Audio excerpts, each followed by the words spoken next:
Good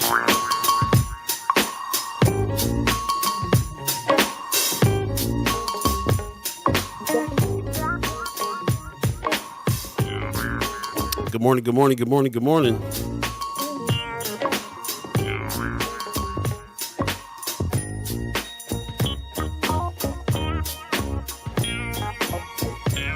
Tech want to act right today. Now. For now. Hey, hey. Check 1 2 1 2 1 2. Fat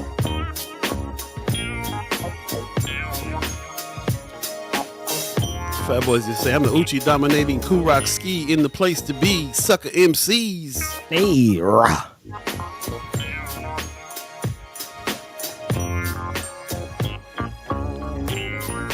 Hey. What up? Get up. It's time to move your body.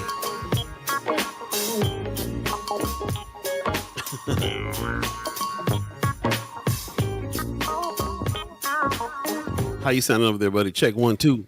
Check 1 2. Testing. This thing on. Hey.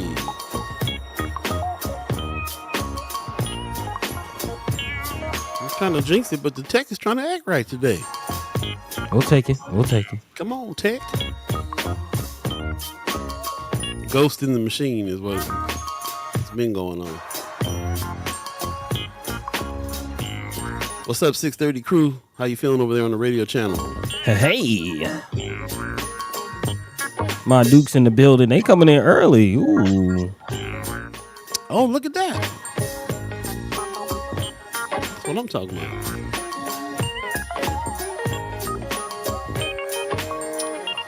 What up? Good morning, you sucker MCs. What's going on? You're listening to First Sky Omaha Radio. First Sky Omaha in the morning. Paul B, Buddi3 Da Gawd, chat chimers, ghost listeners. Happy Monday to y'all. March 27th, 2023. It's already getting ready to be April, man. Yeah, man. Quarter of the year is gone. The year is 25% over. Done. Finito. That's crazy. Let's start doing some taxes around here. Man, already. You guys are up early. I really appreciate that. Pop says, good morning, Monday. First Skyers and mad love from Las Vegas. Appreciate you. Hey. Humorous Snipes came in with just period. Okay. Period. I like it. Wanda Lewis says, good morning. Miss K says, hello, First Sky fam. Okay. Humorous Snipes says, good morning, y'all. It was telling me my chat was disabled for a minute. Oh, okay. Okay, that's through your so, period. Just trying to test it? Yeah, that's what's up. Period. Point blank, period. Mama Guy says, good morning, First Sky fam. Pops says, you sound great this morning. Thanks, Pops. Brooke says, good morning to you. Amy Hupfler says, good morning, fam. Good morning to you as well. You guys are up early, man. That's what's going on. I love it. She said, I had something before the period. I was testing it. Oh, okay. I was just saying, I mean, we can take it just like that too. Like, I'm gonna just walk in the room and be like, point blank, period. That's it. Drop the mic. Just walk out. Mama Guy said, up working through recipe ideas. For when I go down to, I got to go down to ATL to eat some of that. To kick it with my love, little ones at the Beeee home. I love that. All right, so you going on a trip. That's what's up. Love that. Brother Jonathan Benjamin Alvarado, what's happening, man? He says, good morning from Texas. Good morning to you. Man. How's the weather out there, man? I heard you guys got some crazy mess going on, too. Yeah, I heard y'all just got some snow out in the O. Yeah, man, we got some snow here, man. And I'm talking about the night before, I'm walking around, in a t-shirt and a windbreaker because it was that warm. And then I went home, got up in the morning, everything covered in snow. That's Omaha for you. It is Omaha for me. Hey, by the way, I was out that night because it was the celebration of Curly Martin that happened over there on the Deuce. The Deuce. Yeah, man. It was a beautiful, beautiful thing, man. Beautiful celebration and some of the most incredible music. I haven't heard jazz like that in a long time, man. That was festival level jazz that we had. Man, right there. You telling me Napa came to you? Bro, Napa came to us on Saturday night. Yeah, it was great. So very good turnout. Lots of good music, lots of good conversations. The brothers came out, man. Kamasi Washington was there. Contreras was there. Our own Norman Love got up and blew everybody's mind, bro. He's playing so good, I couldn't even believe it. I Mm, forgot how good that man is. mm. Norman is like John Coltrane, bro. He's out of control. Man, okay, He's so okay. good. He's so good, it's ridiculous. And there was so many other brothers that came out too, man. Just brothers that knew Curly and were friends with Terrace. One brother I can't remember his name, but I'm about to look him up because we had a long conversation. He just got off a tour with Herbie Hancock. So, Dope. I mean, we had some serious musicians in the house, man, and jam sessions after the thing, and it was all day musical celebration. So it was great. Man, yeah, shout out to Stevie. I saw he was out there too, Yeah, man. Apparently, my uncle, I guess, my Dukes, is that yeah, yeah. So definitely condolences to the Martin family, yeah. and big shout out to everybody that came out to celebrate. Was that kind of the energy? Was it like a celebration, or was it what was it? Was it high spirits or was it kind of somber? It was very not somber at all. High spirits. Everybody had a great time. There was a few tears and stuff in the beginning, and then but yeah, for the most part, it was a celebration. Celebration. Yeah, it was great. It was really great. Cynthia, Curly Martin's longtime fiance was there. Was singing a song at the end. Killed it. She used to get up on Mm. stage with him every time they did shows. So it was great to see her get up and sing, man. And she sang harder than I ever heard her sing before too. She brought the blues. I was like, every time I see you, you be at the Highland singing, all nice and good and proper and everything. You came down to the deuce and let it loose. Man, Yeah, it was great.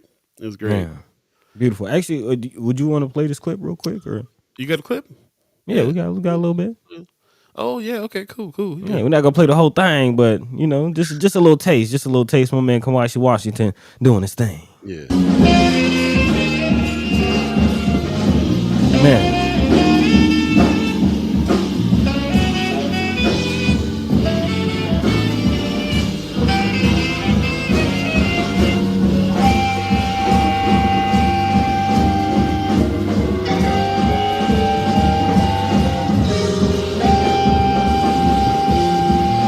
Yeah, man. Mm. Yeah, this ain't even. It's not even the best clip. Like Kamasi, there's some moments here. I caught a couple moments on my camera. I'll definitely edit them down and put them up. Yeah, I also went live on First Sky Omaha for a little bit, just to give people a little taste. that I guess that's the video I was playing. So you can definitely go to the First Guy Omaha page and check that video out. Yep. So we'll definitely do that. And man, if I was you, I would definitely dig into these artists because they're the forefront of jazz. We just had the forefront of jazz in North Omaha on Saturday night in a big way. So shout out to everybody that came out. Rest in peace, Curly Martin, and love to the family for sure, man. Man, Terrace told me something that blew my whole mind, bro. He was like, it's very important for you to be here. Curly's first show he ever played was at the Allen Showcase, and the last show he ever played was at the Benson Theater because of you. Boom. Mind blowing, bro. Mind blowing for real. Yeah, man. Yeah, talk about fulfilling legacies, bro. deep. Like, do you understand? You just did the same thing as your great grandfather did, the exact same thing as your great grandfather did without even knowing it. Like, you just, I knew it. This is why it was so important for us to have this show. mm, That's the one and only first Sky Omaha show we ever did. yeah, And it was Curly Martin and Terrace at the Benson Theater, man. So like very important for us to made that happen there. So yeah, really great, man. Pops is co-signing. He said Norman is incredible, one of the best ever. okay, For real. man. For So real. Omaha Gems. Leia Keister in the chat says magnificent Monday morning to all. Thank you very much. Hey. Appreciate that. Michelle Moreno says good morning. Appreciate it. And let's see. Mama God said loose on the deuce. That's right. They got loose on the deuce that night for sure. Mark Manner says good morning. Sounds incredible. Yeah, man. Yeah, it was awesome. I got so many good clips, man. I'm gonna be posting those over time. But that was great, man. It was great. Ariel's 402 says happy for you, Paul Catalyst, man. Trying, brother. Appreciate you very much. Appreciate everybody that's over on YouTube right now. Also Facebook. If you're there, share the show for us, and we can get as many people talking on this News Monday as we can. But Yeah, man. Yeah, I just wanted to hip everybody to that, man. That was it was kind of tough for me to get there. I kind of came a little bit late because it was just like Mm, it was tough, man. You know, some of them days, you know, you get up some days you don't feel like really dealing with people too much, you know. But that wasn't the day for me to not feel that way, so I had to kind of do what I needed to do to get my head straight and right. get out there and go be there for the family. And so yeah, so I'm glad I made it, and it was a beautiful night. It was great, man. It was kind of felt like that. It felt, you know, perfect music on the deuce. After it was over, we had a jam session. After the jam session was over, we walked around the corner to the Elks, had a drink. You know what I'm saying? It was like we was back on the deuce again, man. Walking Man. around. It was a nice night out. So it felt really good. I can't wait to see what happens during like a Native Omaha days and stuff like that. You know, in the spirit of what's going on now. Fabric Lab was open right next door. People were coming in and out of there. You know, so we'll see, man. Actually had a conversation with Dana Murray from Noma. So I'm glad you mentioned that because I was going to ask. I'm guessing this is your first time in that building since it became Noma. So aside from all the high energy from the festivities, how did have they made changes or what's the story? Not quite yet, but they were in the news for winning a bunch of money to go ahead and do their plan. So that they're going to build onto the building. There's a bunch of stuff they're supposed to do to it now that is going to turn it into a facility where there's going to be some training and some schools and stuff like that. So we'll definitely talk to them and have them on and see what's going on. There seems to be some of the bad blood and stuff like that seems to be dissipating, and they're trying to do some things to actually bring some actual real music to the block and some real education for kids to the block. So we'll see, man. We'll see. Like I said, I'm still calling Loves Jazz for a minute because I really don't like how it went down with the family. But the family Yeah. seems to be fine. If Norman Love is playing up in there again, then so Yeah. I mean, I think we should, aside from like jokes aside, I do think that's something that we shouldn't let die. As far as just the name Loves Jazz, keep speaking that because that's yeah. what it is, and it can come a time when people forget. So true, so true. Hopefully they'll continue the legacy of the Loves family first of all, Right, right. and then I had a really interesting conversation with him about Allen Showcase. Man, he's like, I look across over there every day, man, feeling bad that the showcase ain't up. So I think it's on Dana Murray's mind to really kind of honor the names of the block there with what he's trying to do over there. So like I have some more conversations with him to see because Okay. I got to have a few conversations with folks. I can't just you ain't gonna change my mind over one, but we'll talk some more and see where you're at, where your head's at, Right. all that as far as whether or not we want to really be a part of supporting that. But I will say that them putting that together for Curly went a long way. Wanted to do a tribute to him at the theater, but the Deuce is really where that needed to be. Mm-hmm. You Mm-hmm. know what I'm saying? So shout out to everybody. Shout out to Dana Murray. Shout out to Noma. We'll go ahead and call it Noma too. Old Loves Jazz, and shout out, give everybody respect for really making it about Curly that day. That's what's up. Beautiful thing, man. Rest in peace to the late great, the legend, Curly Martin. Yes, yes. 197 subscribers on YouTube. Appreciate that, man. We need 3 more. We're trying to hit that 200. And I don't know what we're gonna do, but we're gonna party. We'll have a little celebration if we get that 200. Hey, celebration. Like and I, subscribe. Man, I will be coming back within the next few months, man. Definitely, if not before, definitely during Omaha days, man. Trying to bring a couple friends with me, man. So we'll see, man. I'm always one of those people that talk about Omaha, reminding people who's from Omaha, and Jimmy Jim, Terry Lewis, that's Omaha connections, and Gabrielle Union. I'm always bigging up Omaha, man. So Yeah. I got to come back for Omaha days so we can celebrate it as a community. What are you doing for Omaha Days? Are you guys already getting that together? I hope so. What's your plans? We're definitely going to try to stay around and get some of that day covered. Yeah. So with some live streams and some this and that. So we'll see what's happening. I know it's around that time that nap is happening too. So we got to arrange that. But it would be helpful for you to give us a little information on what are you guys planning on doing. You guys planning on staying in town for that? Are you going to show up? Do you have booths? Do you have stuff on the street that you know what I'm saying? Like, are you a part of that situation? Let us know. I ran into some folks at the Fabric Lab too that are asking us to be involved with their Juneteenth celebration this year too. Oh So yeah. there's gonna be a lot of stuff happening on the Deuce this year in a big way. So The Deuce. Also, a quick shout out to Precious. I just saw that she's an official member of the Native Omaha's Club. I have to talk to her about what that entails. What does that mean? What does that mean? Yeah. But yeah. Big shout out to Precious. Look forward to speaking with her on Wednesday. And speaking of that, it is about 8:15. You want to go ahead and get the show started, and we can talk about the issues and the discussion, set up the discussion for the day when we get back. Let's do that. Linda Lathan in the chat. She says, "Good morning. Drop the YouTube link, please." I'll go ahead and do that for you right there. Hey. Yeah, if you go over there and join that, man, appreciate that very much. And thank you for joining us this morning over here on Facebook. Share the show if you get a chance. We definitely want as many people talking as we can get.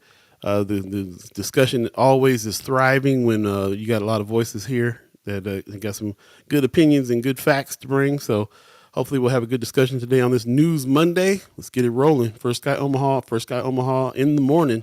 In the morning. It's going down.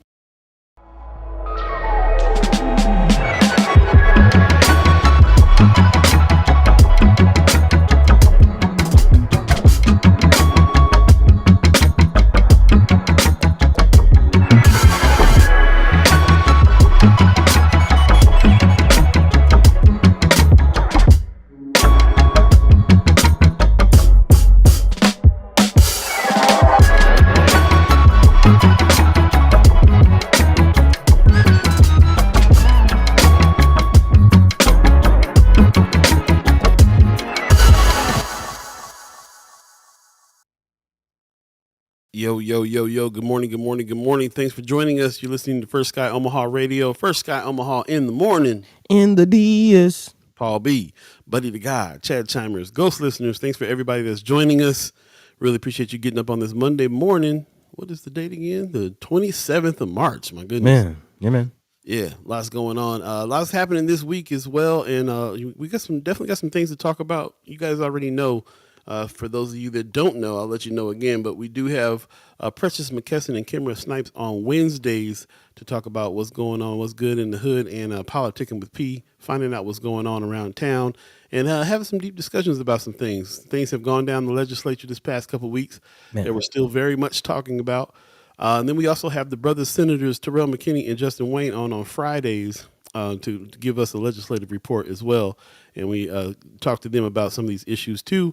Get your questions ready and join us on those days in order to really kind of peel back the onion here on what's going on with the legislature and local politics. We figured out that local politics affect our lives more than even the presidential race does sometimes. So there's a lot of stuff we need to be paying attention to and helping and supporting and getting on the same page about. So we're going to definitely continue that discussion this week, starting today. Mark Manor real quick says, saw Tank and the Bangers last night at the waiting room, and it was wild, and the crowd was so full of energy. Special night, lots of good vibes going around this weekend. Yeah, man, lots of good music happening this weekend too. I was sad that Tank and the Bangers was playing the same night as the celebration, man, because you only get so many nights, and you got a lot of people coming in and out of town and shows you want to see, and sometimes you got to make a decision. But yeah, I'm glad they came to town, man, and blessed the town with that. I saw a lot of people posting, and it looked like a really good show, high energy show. Everybody on the dance floor, which is rare these days. Sometimes, seeing people actually dancing at a show. Yeah, DJs, the DJ coalition is down here always talking about that. Like, yeah, people don't dance. OG Big X call it hookah music. Hookah music. Yeah. Most of the venues down here, clubs, especially in Atlanta. Atlanta is known for partying and, dancing. They don't dance down here. Most people sitting on couches on their phone. You know what I mean? That's that hookah. Yeah. That's a new generation, man. Nobody's dancing. Everybody's too cool nowadays. Look, bro, I remember when it started. I remember when it stopped. We go to parties, all you did was dance, and all of a sudden, Ain't Nothing But a G Thing came out, and then you was too cool to dance at a party, bro. You did not want to get sweated up no more after that. Everybody was way too gangster. Man. Ariel's 402 says, young man from Omaha was on American Idol last night. He got platinum ticket. Okay, who was this? Nice. Not right. You got a name? Also, speaking of young singers from Omaha, I believe Jay Ronell, he's a singer from Omaha that's been, I think he's been on The Voice, a couple of shows, but I just saw he was singing the national anthem, I believe at a Lakers game. So What? Yeah, man. I'm telling you again. I'm always the one talking about this person's from Omaha. This person's from Omaha. This person's from Omaha. Wow. Speaking of that, I also watched the college over the weekend. Watched the NCAA tournament. Was watching that. Shout out to Hunter Silas, who's from Omaha. He played at Miller South. He now plays for Gonzaga. I believe he's related to me too loosely. I mean, it's Omaha. It's Omaha, but. Hunter Silas, big shout out to him and the Gonzaga Bulldogs. They lost ultimately, but got to the Elite Eight. So, Omaha doing big things. And then, of course, Creighton, they played over the weekend. Of course, they lost as well. By 1 point, it was a good game, but big shout out to all the Blue Jays out there. Shout out to everybody that traveled. There was a lot of Omahans out there representing, man. So, yeah, man, Omaha's on the map, man. Omaha, we out here. So big shout out to everybody representing. I heard that Creighton game had a controversial call happen, and that might be why they lost. At the end, the end was, it was questionable, but it was a good game, man. You can't leave it down to the refs. You can't leave it down to the last seconds, man. You gotta put it all out there on the floor. So big shout out to the Creighton Blue Jays, Coach McDermott. Putting on for Omaha, man. It's a big deal, man. Everywhere I went, everybody was like, "You gonna watch the Princeton game? What's going on?" and then yesterday too, I was I saw you out there at the celebration. Yeah, it was great. Yeah, man. Did you see what happened with that call with the Creighton game? Man, it's a good game. Yeah, it was a good game. Yeah. Also, Iowa, our neighbors on Iowa, their women's team playing pretty good. University of Iowa, Caitlin Clark. I actually believe they have a couple players from Nebraska as well. So, yeah, man. Yeah, shout out to, man. And they were balling. I think they won last night. Man, I would say and I do want to say this too. Shout out to all the women athletes out there, man. Like women's athletics needs some love too. Because I would say the women's tournament has been a little actually more entertaining than the men's tournament this year. So yeah. All right, and there's your sports minute from First Sky Omaha. Gangsta don't dance, we boogie. So let's go on and boogie into these stories. Gangsta boogie. Hey. Thanks for joining us. Appreciate y'all. I didn't give a shout out to the radio channel yet. I appreciate you guys over there, the 630 crew. Let us know how the mix was there. Yep. You can always go to firstskyOmaha.com, hit the listen button, and or you ask your Amazon Alexa to play First Sky Omaha Radio and get down with us. Appreciate that. In the meantime, between time, it is News Monday, and we do want to jump into some of these discussions. Buddy, what's on the agenda? Well, we'll continue our conversation and continue keeping an eye on what's going on in the legislature. And there's some hard discussions that we're going to have, and coming back to our favorite word of the season, nuance. A lot of nuance in this conversation. So we're going to try our best to break it down. But we're still talking about Kavanaugh's Senator Kavanaugh, put some respect on her name, and her filibuster and exactly what is going on. And we got to ask the question, is it hurting us? Is it backfiring?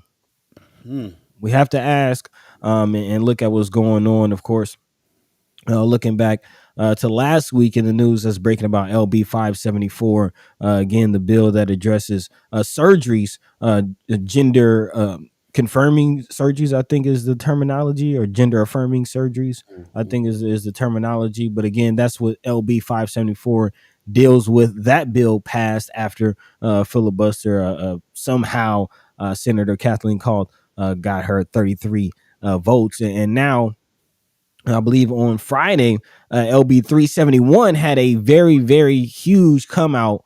And that bill deals with whether or not children or individuals under the age of 19 would be able to attend drag shows. Speaking about Benson, shout out to the Benson Theater. They have a lot of shows that support the drag community, and Bill 371 would restrict who would and would not be able to attend and be supported at that type of event. So we definitely want to talk about, who comes out for what and why, and who doesn't. So we'll definitely be talking about that as well, and a possible lawsuit that could come up from some bills. So we'll be talking about that for most of the day. Several things going on. Very very nuanced conversation. So we're going to try our best to break it down.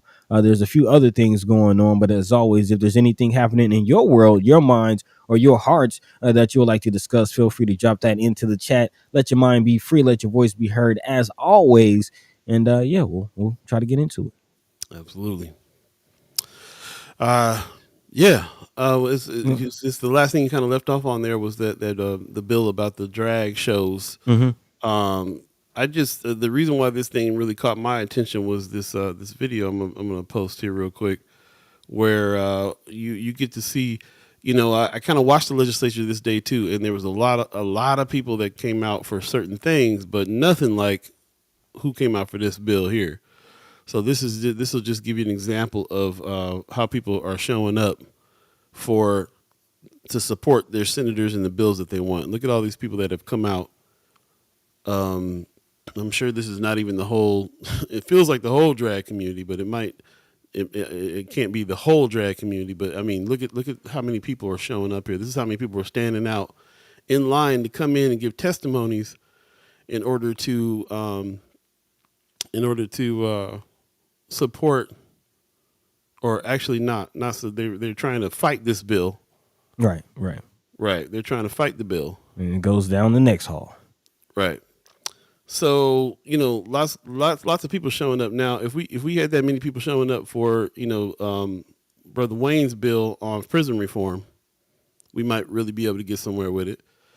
For the hair bill and stuff that Brother McKinney was trying to pass. Also, youth suspensions bill that he's trying to pass. Like if we can come out in line like that for things that affect the black community, that's where we're trying to get to for stuff that is going on with our communities. So yeah, if we can do that, then that to me that's really what's going on. Kimber Snipes says, "I love seeing support." Now that's what I needed to see for racial impact statements. This is my point. So this is not Tony Johnson 12 says Black Nebraska needs an agenda. I believe that too, but I don't think that the LGBTQ community had an agenda about supporting that bill. They heard that they were trying to ban drag shows or not drag shows. They're trying to ban story time. So they're trying to make it so that people who are minors can't come to these shows where they do like the drag story time shows. Like Buddi mentioned, we did have that's something the Beeee side had back in the day, right before this was. And there's a bunch of controversy over there. There was an actual religious group that came out and picketed in front, and we had the police had to come out and all kinds of stuff over drag storytelling time. So, I was gonna mention that's the thing. They heard that this is happening. They heard that some politicians are trying to ban story time, and took time out to come out and support that. And it's whether or not they had an agenda, whether or not they did that, I don't know. But whatever they had enough mobilization to come out and support it that way. And it's hard for a politician to look at that line down and around the corner and not understand that this is what people in Omaha want. So, to me, when we're talking about trying to get people together and put them on Preston Love's bus and drive up to the legislature to support a bill or fight a bill, that's what we're talking about. That's the kind of turnout I'd like to see for that kind of stuff. That's what it looks like. Yeah. That's what it looks like. We need people wrapping around the corner. Right. Ariel's 402 says, so as parents, if they have a son and wanted a daughter or vice versa, the parents can persuade a child to change sexes. These are the kind of questions that I did hear in the legislature being asked. They're trying to act like there's just a lot of things that people are saying on both sides about that particular issue, but it's a huge one. And the reason why that's such an important one to discuss is because of the filibuster that just happened the last 3 weeks. So if we have all these bills that we've been paying attention to, 1024, money in the North and South Omaha, prison reform bills, things that have to do with education, housing, things that affect our communities, and they're not able to be discussed because there's a filibuster going on and it's about this is what it's about. It's about the gender reassignment surgeries and things like that. This is when we had the senators on last week. He kind of, Justin Wayne kind of said it. He's just like, got mixed feelings about this because I understand where they're coming from, but at the same time, if you're holding up the process for other stuff that needs help, then what? What are you gonna do? Kimber Snipe says, I love seeing support. Now that's what I needed to see for racial impact statements. I'll read that one again. Also, Idle Vital living with Imani is in the house. What's happening? She said, yes, we need that support. Man. Absolutely. Kimber Snipe says, we need several agendas, mental health, prison, voting, and more. Very true. Tony Johnson 12 says they have agenda and support. Agenda is not bad. I don't think it's bad either. I don't think it's bad to have an agenda for sure. I think whether they have agenda or not, they're showing up. Mm-hmm. That's all I'm saying. Mm-hmm. I'm saying I haven't talked to that community to find out if they had an agenda or if they organized, but they definitely showed up, and that's why this sticks out to me. Is the showing up. Yeah. I guess we kind of had this question and had this conversation off air, but I ask you again, like how much onus do you put on, because we talk about us as far as a community showing up and showing out for these bills, and that's exactly what we mean when we say show up and show out.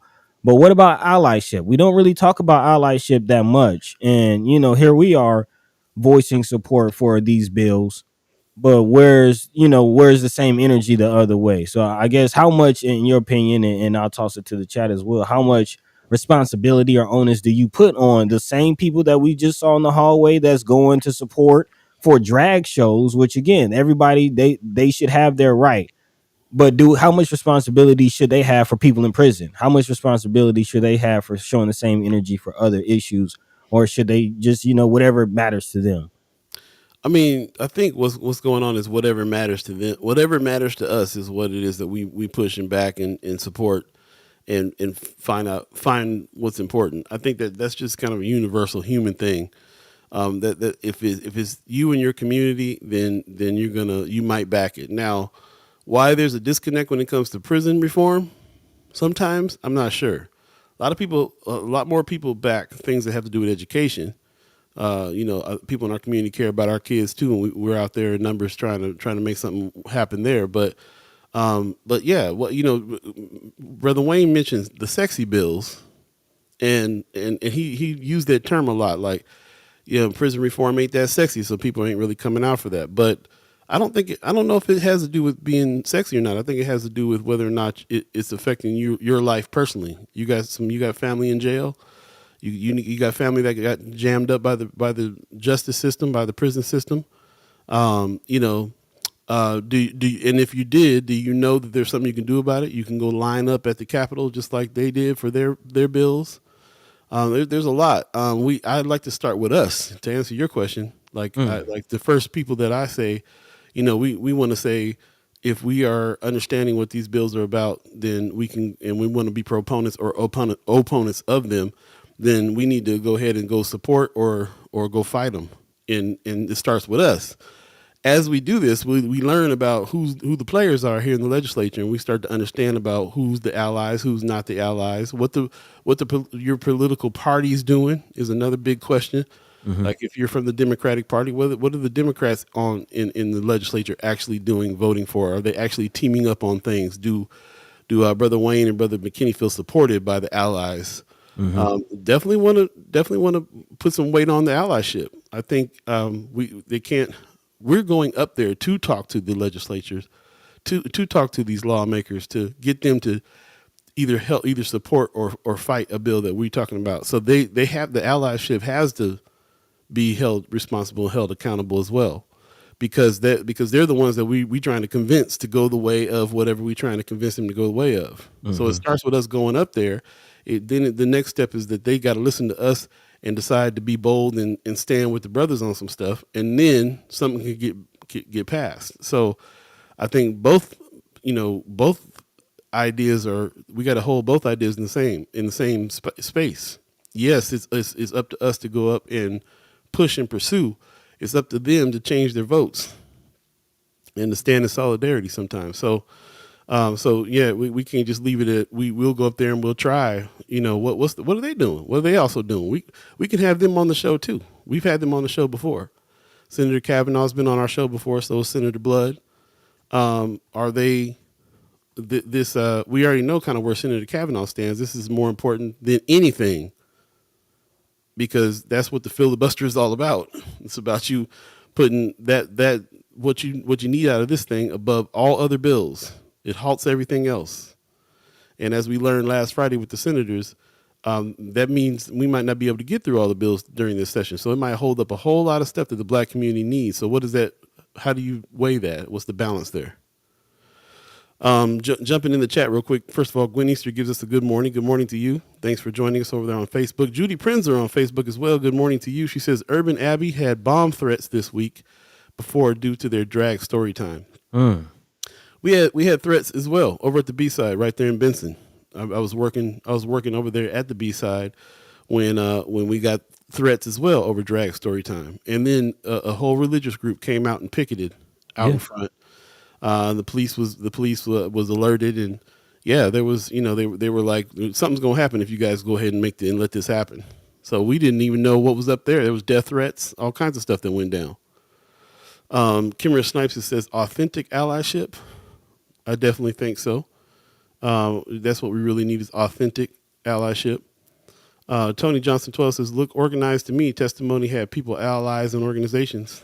I mean, it's hard to get a line full, a hallway full of people down around the corner without having some kind of organization. Oh, yeah.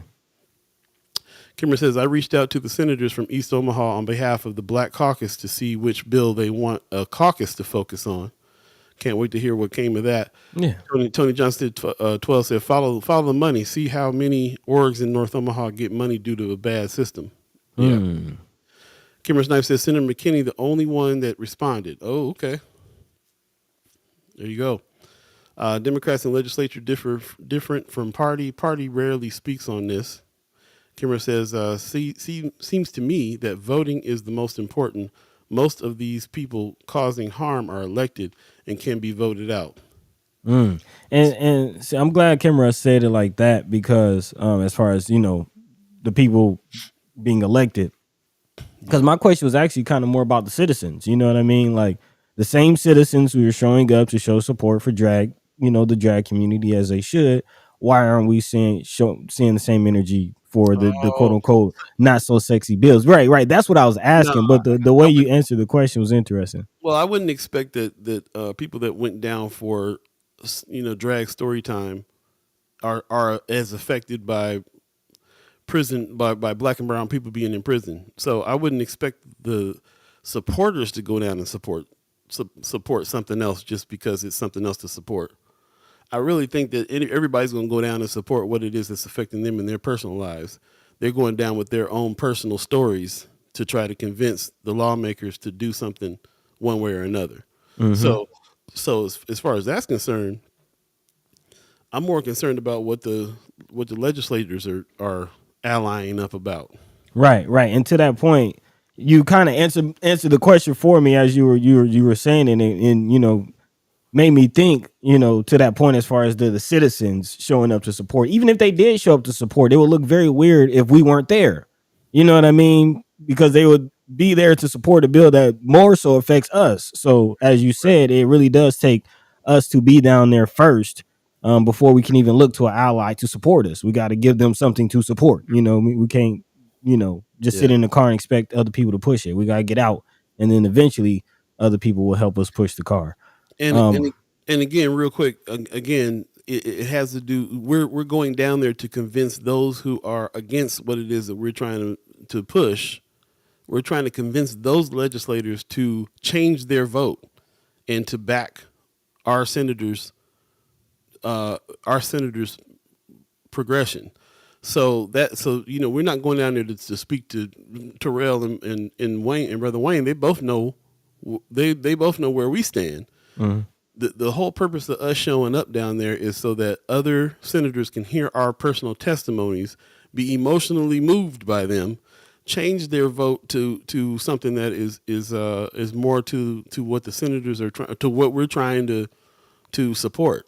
and so they can get more support for a bill to either pass or to be denied. And that's the whole purpose of us going up there, is to change their minds. So if so, the question really has to do with them and their minds. You know, if we go up to go support something that Brother Terrell McKinney puts out, for instance, let's talk about school suspensions just for a second. Right, that's one of them. If we go up there for that, I'm not going up there thinking I got to worry about Megan Hunt, Senator Blood, Senator McCavanagh not backing that bill. I'm pretty much, from what I understand, thinking that they're probably going to be standing in solidarity with Brother McKinney on that. Now, if I go up there and if I go over there thinking I got to give a testimony in order for them to be moved, on top of everybody else that I anticipate is not going to care too much about the stuff that goes on the north side, that's a problem. That's a little bit of an issue.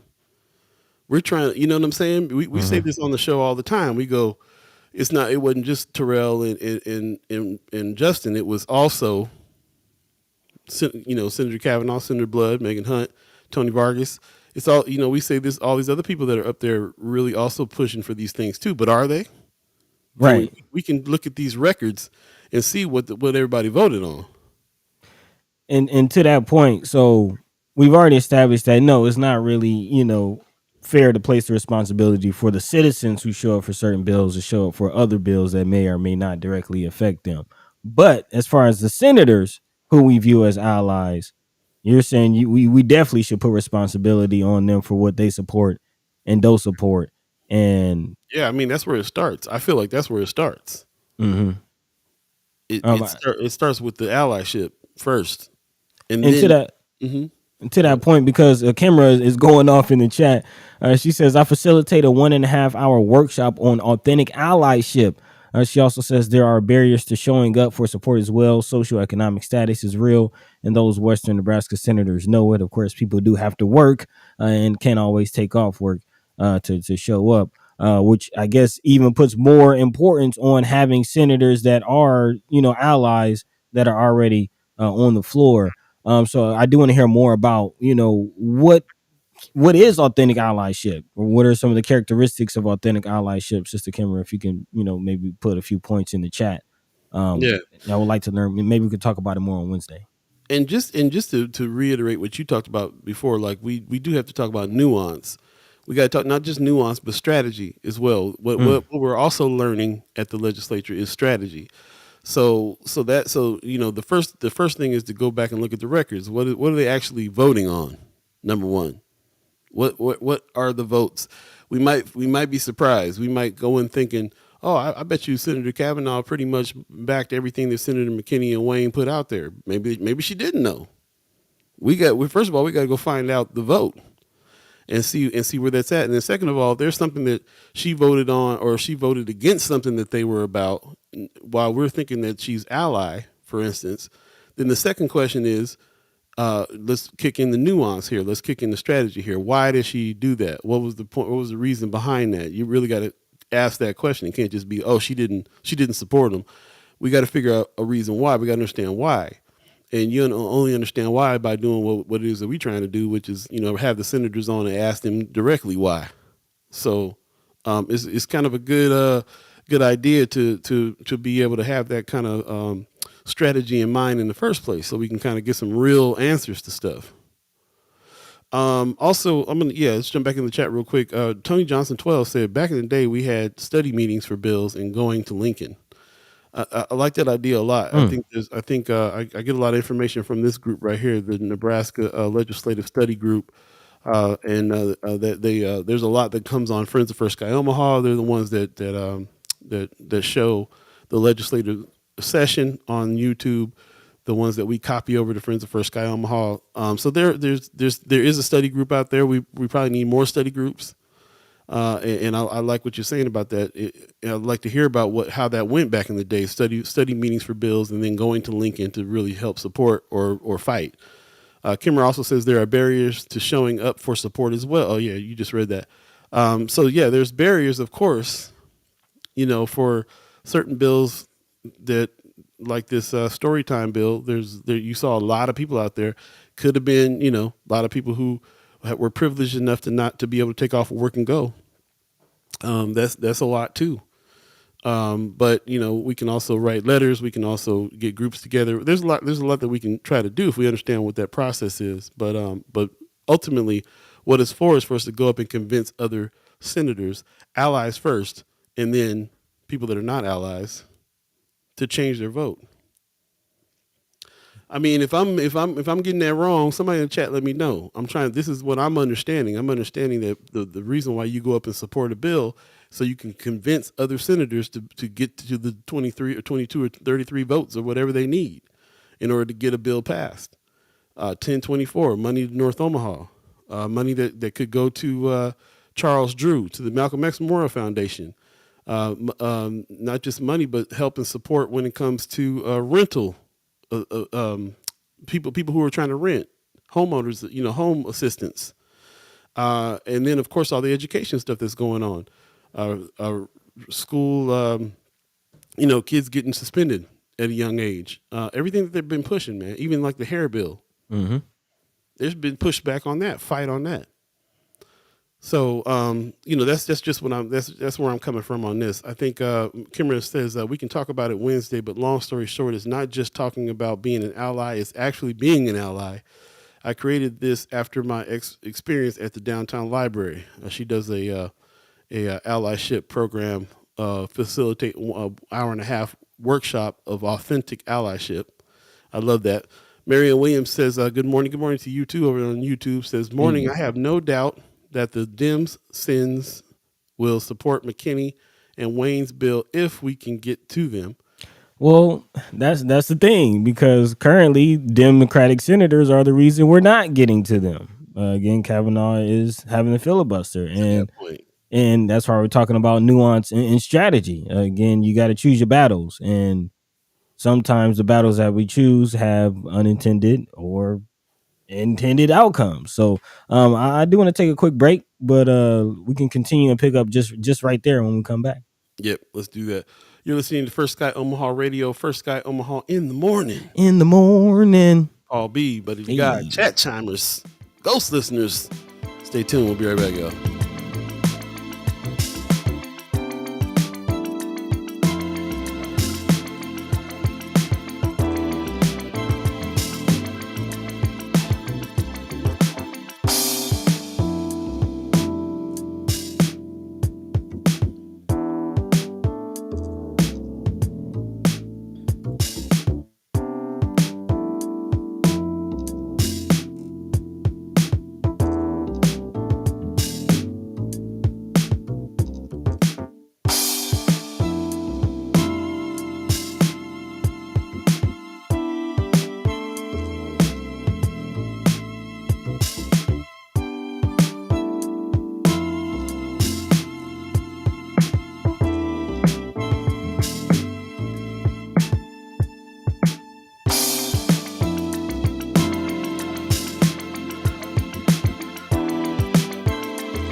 Ha!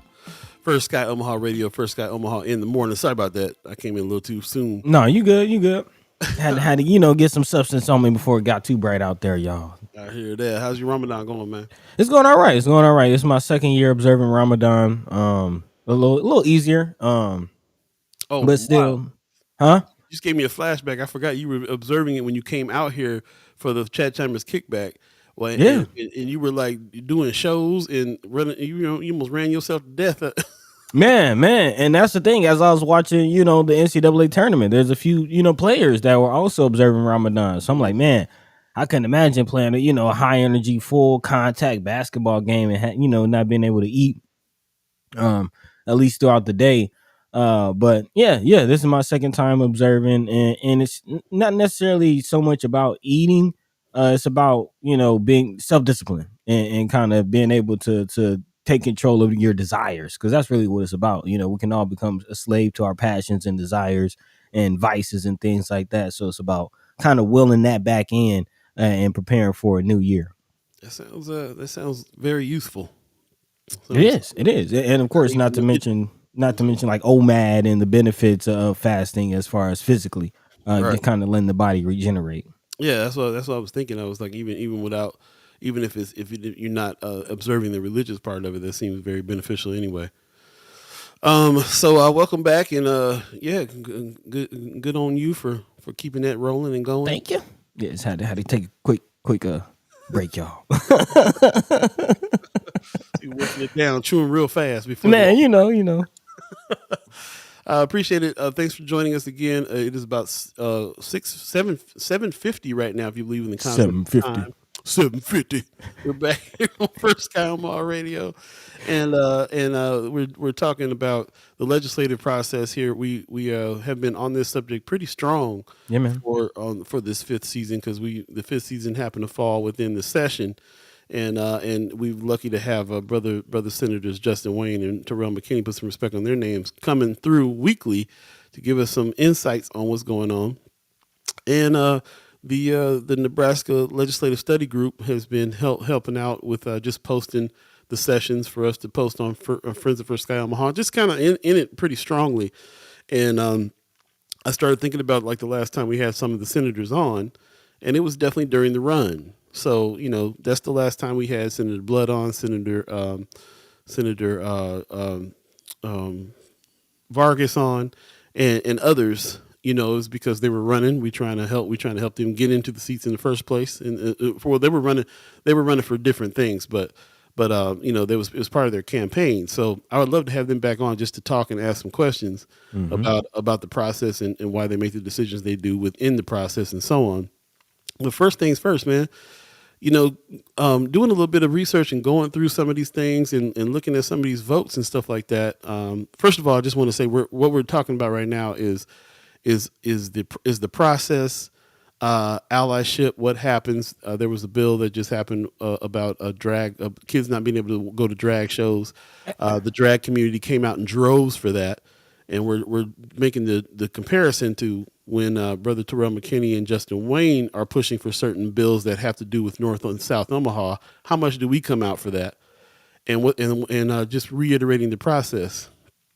We've come up on also talking about the allyship, talking about other senators that are in the room and what it is that they do to help support those things that are directly affect North Omaha as well, and the black community, black and brown community here. So that's the discussion today.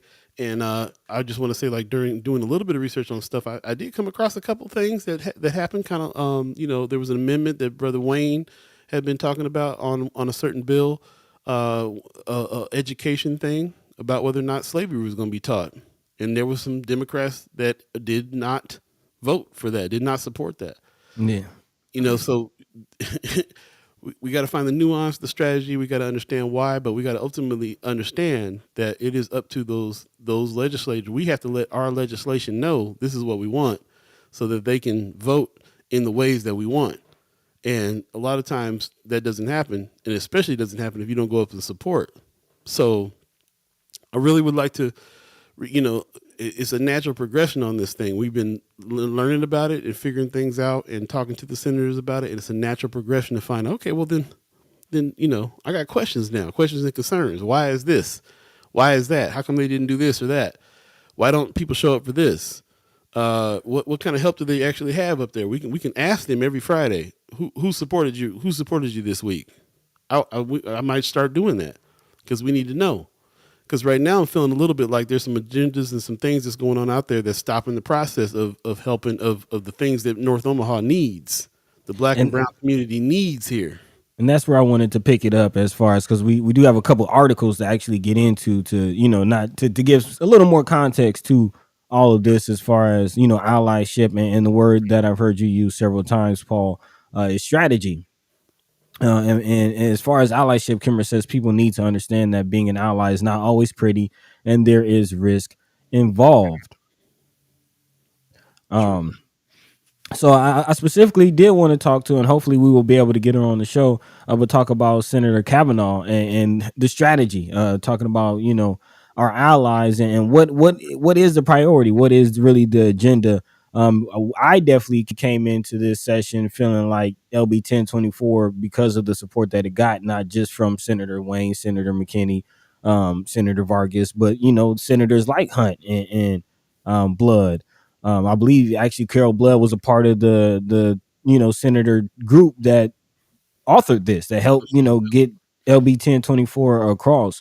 Um, so I want to dive into strategy and how it is seeming like the filibuster strategy of Senator Kavanaugh is backfiring and may continue to backfire. Of course, we're talking about LB 574, which is the original bill that Senator Kavanaugh filibustered last week and I believe the week before.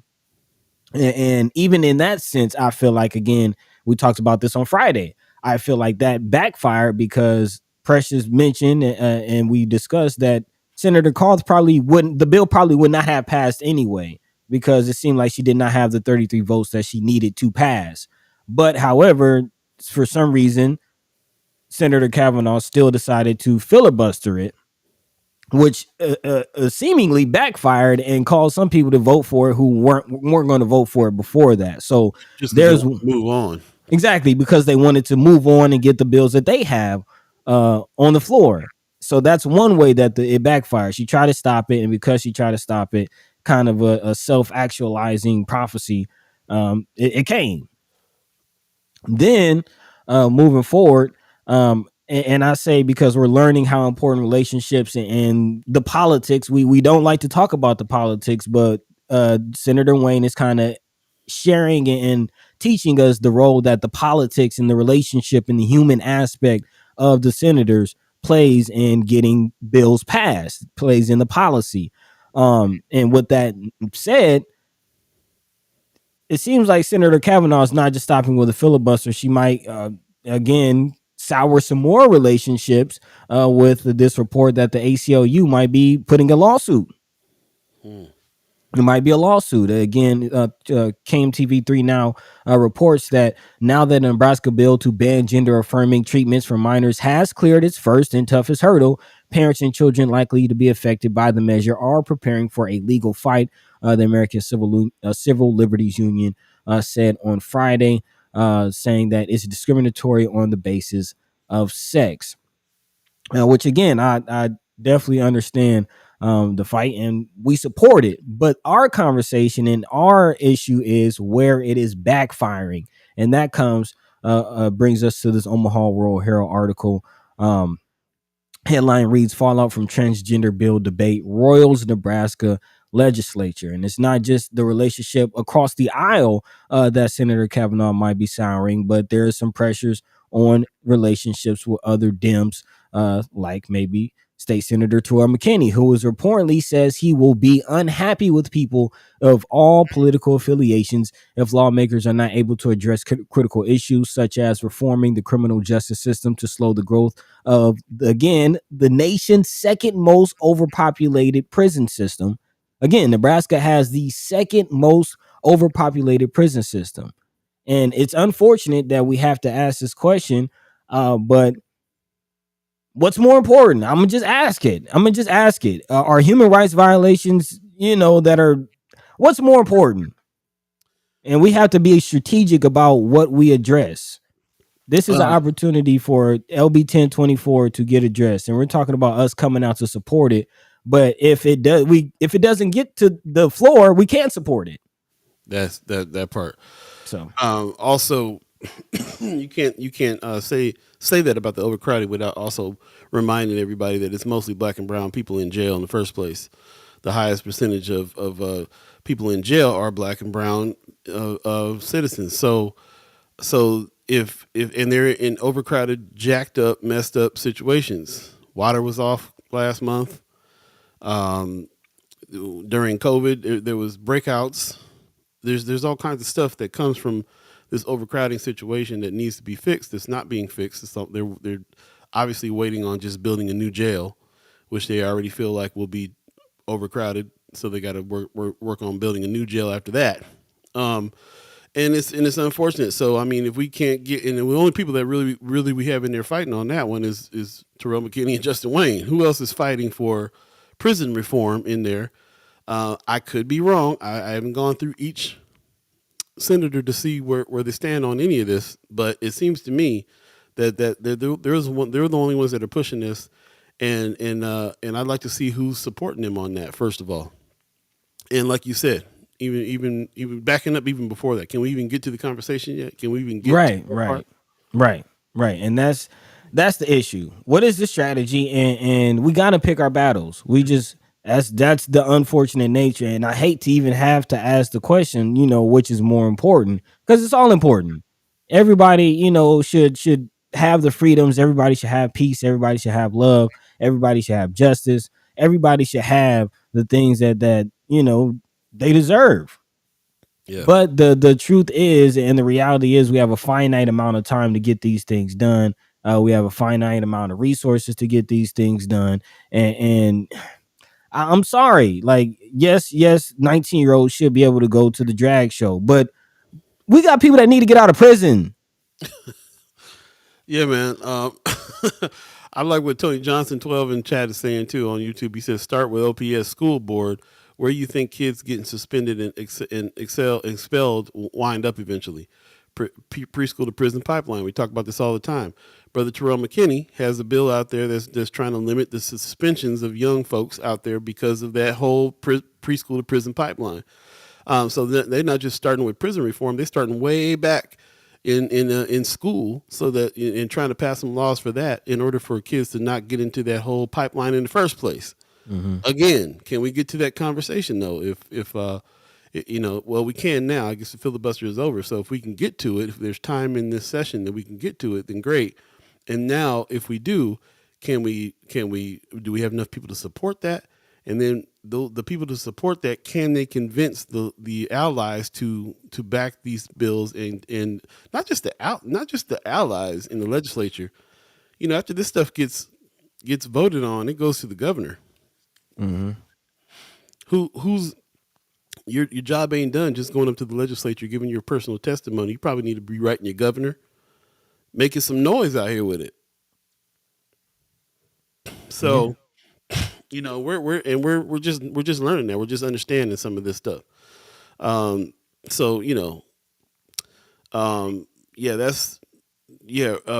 Knight, understand your sentiment there, but we want to kind of keep it cool. But yeah, that's what I'm saying. It's you want to get down and have some tough language about it. I understand because that's the way they're starting to feel. Like we definitely know where everybody's coming from. We want everybody to have their rights and everything else. But can we all get together on what might be some more important factors here? Some more important some situations that need to be addressed now, and maybe we can do that. How does it work out? How does that look? We're really talking about two different things. We're talking about what we can go out here and support, what the public supports.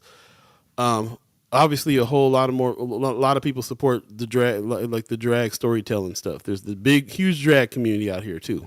Is the drag community as big as the black community out here? I don't think so. But seeing as there are, Nebraska is 70% white and 30% people of color, 11% black, then your numbers are going to reflect what your numbers reflect anyway. But that's only one part of the point to me. The other part of the point is the whole reason why you go up and support a thing in the first place is so you can convince other lawmakers to back your senator's play. Is that happening? I don't know. Seems like it was. Now I got a question about it. Seems like it was before the filibuster. The filibuster now, understanding what that was and the strategy behind it and everything else, is now got me going, let me go back and look at some of these other things that seem to be more important. What's can't take nothing away from somebody that thinks a subject is important. It's all subject and relative. For instance, Senator Megan Hunt actually has a transgender son. So anything that's going to happen there, she is going to affect her personally. It's going to really affect her. It's going to be a super passionate situation when it comes to what she feels about the situation, and her testimony is super compelling about what she went through finding out, and and everything else that happened there. I watched the testimony, super compelling. Can't take nothing away from that. It can't be an either or situation. Mm-hmm. It's when we talk about nuance, that's what I talk about. I talk about the difference between a show like this and a show like Tucker Carlson or whoever is that this ain't no black and white nothing around here. This is us having mature conversations where we can hold two different thoughts in our mind at the same time and have some nuance and try to get to some points here. But I do think that we need to address whether or not we feel like the efforts that we have talked to our senators about directly are being supported. Yeah, and I want to speak to that. Marianne Williams says, just to be clear, LN 584 is about gender affirming care, health care. It's really important. Doesn't change the rest of it though, and that's why this is so 574. That's why this is so difficult and like we said, nuance, because I don't want anybody to say that we're saying these issues that people are showing up for and supporting, and Kavanaugh is choosing to fight, tooth and nail for. We're not saying these issues aren't important, but the feeling is when it comes to issues that directly affect quote unquote black and brown people, we're always put to the back of the line. We're always put to the back of the line. There's never any priority, any energy, any real tangible, like it might be, yeah, we support you, might be loose, but when it comes down to really rolling up your sleeves, pushing this thing across the finish line, it's never there. And that's frustrating, very frustrating, because again, we're here supporting everybody. Where's the love for us? Yeah. That's the point. Yeah, I feel that. And I also don't want anybody to think that this show is saying that they haven't done stuff where there was love shown. Right. As a matter of fact, I think we had Senator Kavanaugh on before because she had called out Pete Ricketts about something pretty heavy. The St. Francis Ministries thing. She was one of the main ones behind that, and we were there lock and step with her.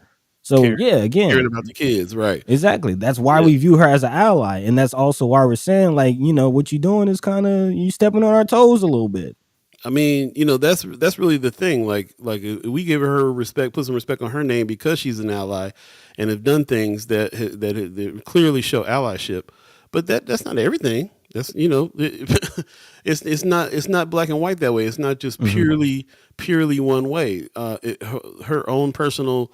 Or her and I can even give her the benefit of the doubt on that. Maybe it's not even her own personal things that she's pushing. She might be pushing from what she's talking to her constituents about. Her constituents may be strongly saying, we need you to really go all the way here. Now, I don't think that happens without you also being passionate about it yourself. Like she clearly was about this particular thing that she filibustered. But at the same time, each thing comes up, we got to talk about it. I'm sorry. It can't just be a blanket thing. Like each issue comes up, we got to find out where people stand on it. Actually doing a little bit of research right now on some stuff that was sent to me about that very thing. I'm gonna be able to show next Wednesday some of the bills that were out here that you would think that the allies were voting for, but they didn't. Now, once again, that doesn't say everything just because they didn't, because a nuance and strategy. We have to ask and find out why that was the case. In this thing, you can't just read something and say, oh, they voted this way. All right, forget them. You can't just do that in this case because there's so much strategy that happens that's going on behind the scenes because of the even though it's a unicameral, it's definitely, you can definitely see a party split going on all the time. We have to ask. That means we have to go ask what was going on here that made you vote against this thing that Brother Wayne put out. Why? Tell us the backstory. We need to figure out. We need to understand why. I'm sorry, but some of this stuff is going to come down to they think some people think things are more important than other people think. So what do we do in these cases? We got to figure that out. To me, that's what this is all about. Mm-hmm. Amy Huffless in the chat over on YouTube says, "I feel like we're going to have a whole other set of questions next election. How are you going to support bills that impact the community most? Exactly how much energy are you going to have?" Great questions. I love that. Also, you already read the one Marianne Williams said, so that's that's definitely was on my mind too. Also, Tony Johnson 12 says other groups out organize and outwork us. Very true. Rick Fulton says South Omaha Rope has 2 basket. Oh, you talking about the game? Okay, Yeah. that's what's up. Kimmer Snipes says I agree, Paul. Very delicate. People are directly affected by it, which goes back to something you said earlier. This is where empathy comes in, the ability to have experienced something but still recognize someone feel trauma and want to support them. Absolutely. Well, quit using it if you don't like voice to text. But we get what you're saying. Don't worry about it. We hear what you're saying. We got the gist for sure. And you're right. I think you're absolutely right. It is empathy. It has to do with empathy, sure. Understanding what somebody else is going through, absolutely. But if the game here is we're gonna be passionate about the stuff that affects us personally more than be empathetic, then unfortunately to me that's a little bit of, I don't know how to explain that. It feels to me like it's not really allyship. It doesn't feel like allyship if you want to say it that way. It feels like Brother Wayne and Brother McKinney need to holler more than everybody else about the stuff that they need. That's just impossible in the unicameral. You gotta wheel and deal. You gotta support other people's stuff to get the votes.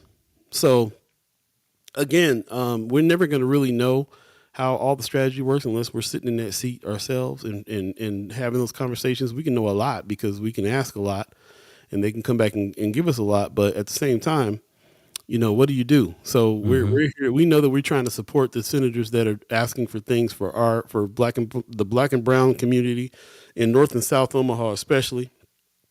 Everybody, of course, but we are absolutely focused on the things that we need here because we have different needs than people have in other parts of the city. Who's fighting for that? Who's going to bat for that? Right. Who is making that the priority? Who is doing that?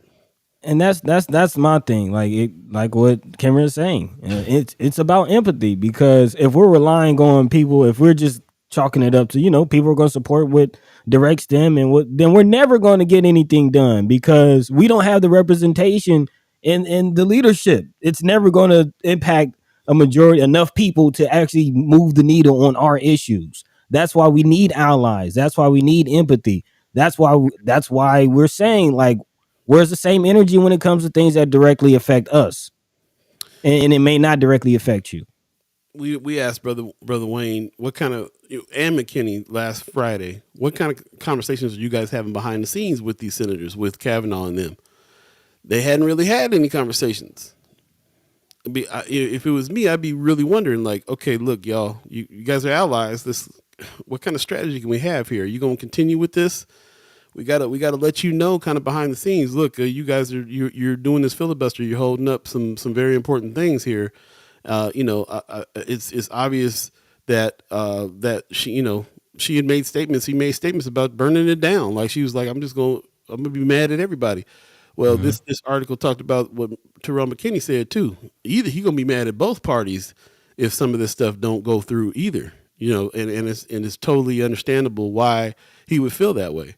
Because what are you going to do, man? You sit there the whole session and you can't really push the things through for your area that you're trying to lead and your constituents. And you already got an uphill battle and a fight with it already, and then you can't even get to talking about it. It's kind of tough. And I'll be honest, it is a little frustrating that we're having this hiccup and the whole thing for a bill that most likely wasn't going to pass in the first place. Man. 8:13 right now, if you believe in the concept of time, and we don't, so that's just as good a time as any to take a break. So we'll be right back. Again, you're listening to First Sky Omaha Radio, First Sky Omaha in the morning. In the morning. Paul B, Buddi3 Da Gawd, chat chimers, ghost listeners. You guys are coming through with some comments, man. Love it. Appreciate it. Stay tuned. We'll be right back. Oh, yeah. Okay. Got it. Now I understand why I wasn't hearing nothing. We'll be right back. Stay tuned.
Welcome back, welcome back, welcome back, welcome back.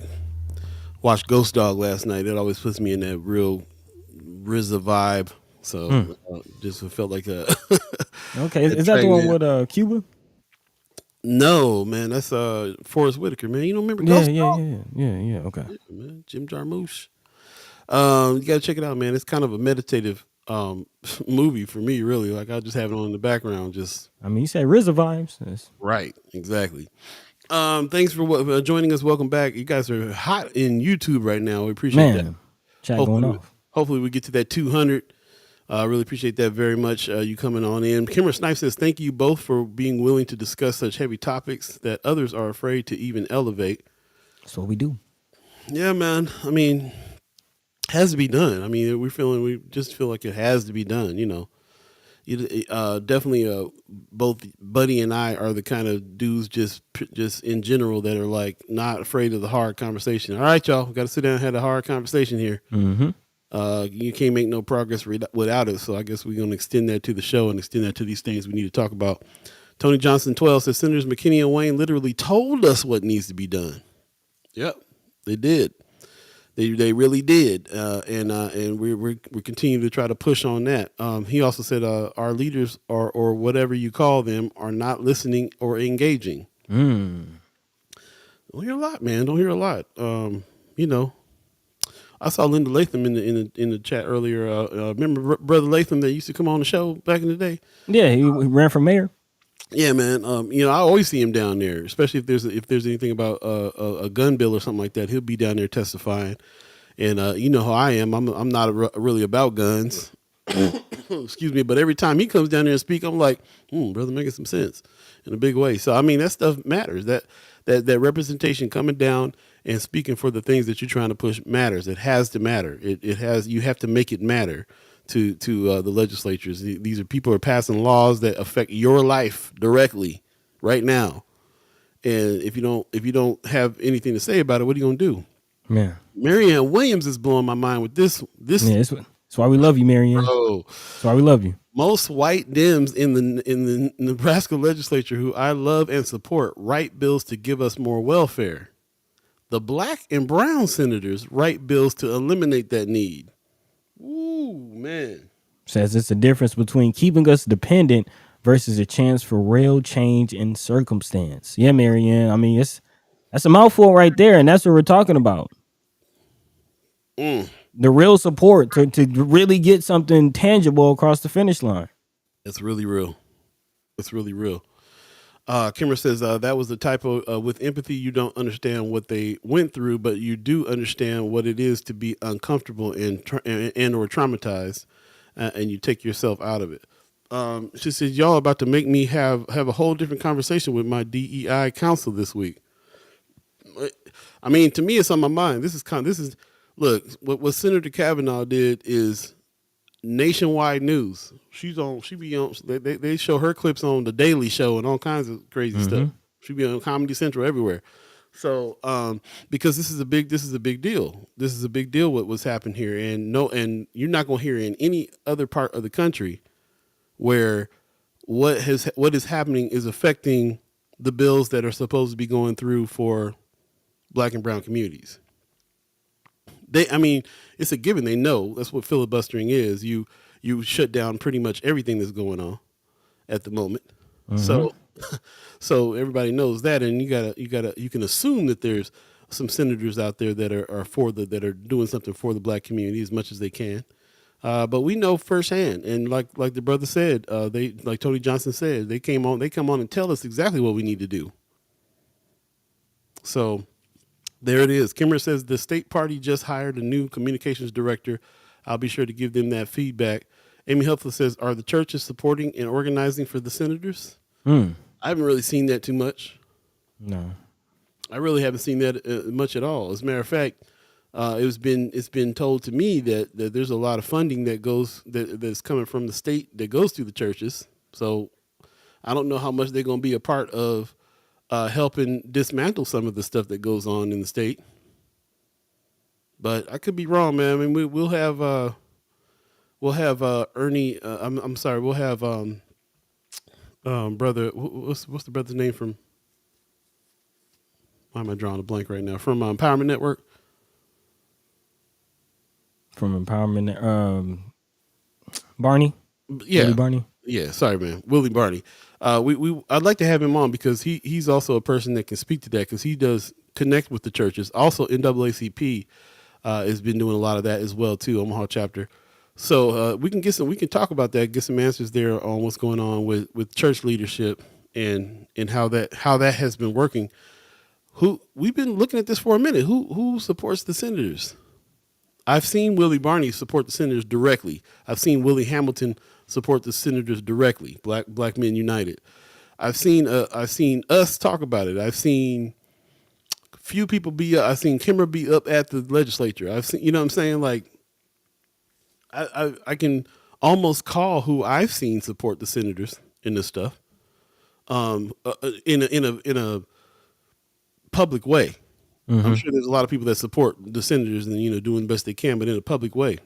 Right. Because Willie Barney, was a part of helping get LB 1024 created and get the language written up. But as far as the public support, I don't know. Let's go in the chat. Then let's move on and because there's some related stuff that we want to talk about here too for sure. Marianne Williams says, "I've been outspoken about this lately, and people are mad. A lot of anonymous calls from the left, and I'm both disappointed in my allies and motivated to do more." I feel that sentiment strongly, very very much so. Carla Wesley in the chat on Facebook. Thanks for joining us. Good morning. Says there is very little support from churches. Man, that was the whole purpose of my documentary, Pulpits to Politics. Kind of looking at like, think about the action and the work that churches were putting in, specifically, quote unquote black churches. The work that they were putting in the 60s. Right. Yeah. I mean, that's where the organization was happening in the churches back then. And where's it happening at now? Right. Brother Knight says, can't expect empathy from a majority that don't even see certain people as human. I mean, we can dip way back and talk about that. Let's we can talk about that. I mean, they definitely feel that, think about North Omaha. A lot of them think about North Omaha a certain way and the people in it a certain way for sure, as a problem, as something that has to be solved, as something that has to be controlled. Is throw that third helicopter up there to surveil. You know what I'm saying? Like we definitely have that. And people and those people that are in those seats are representing different parts of Nebraska that feel that way. They definitely want their $300 million lakes before anything happens over here on North Side with any kind of economic development. You know what I'm saying? Mm-hmm. Like, and I almost am like, yeah. If I'm a white person living on the West Side and is really not concerned about anything that's going on with the black community or the North Side, then and I know that I can, and in my neighborhood we can beautify it up and put a lake in it. I guess I will have my senator go ahead and push for that, because maybe I don't think it's an either or situation either. Hey, they can push for what they need. We'll push for what we need over here. Maybe we can do that. But I think because of the nature of the unicameral, the fact that you got to have a certain amount of votes for things, mm-hmm. a certain allyship has to work all the way around. What you gonna do? Without the empathy, without the allyship, we as a community can't get anything done. Yeah.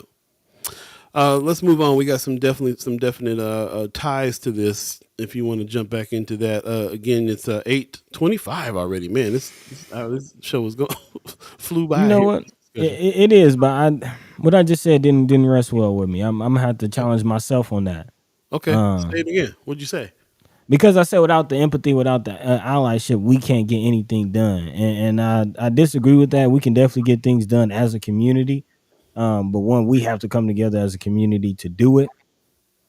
But as far as in the legislature, yes, it is hard, as far as to getting bills passed, and things on the books. Yes, it is hard without the empathy, but I didn't want to leave that topic and that discussion off with that statement, because it's not entirely true. Look at the BAA as far as the work that they're doing, the land that they were able to acquire.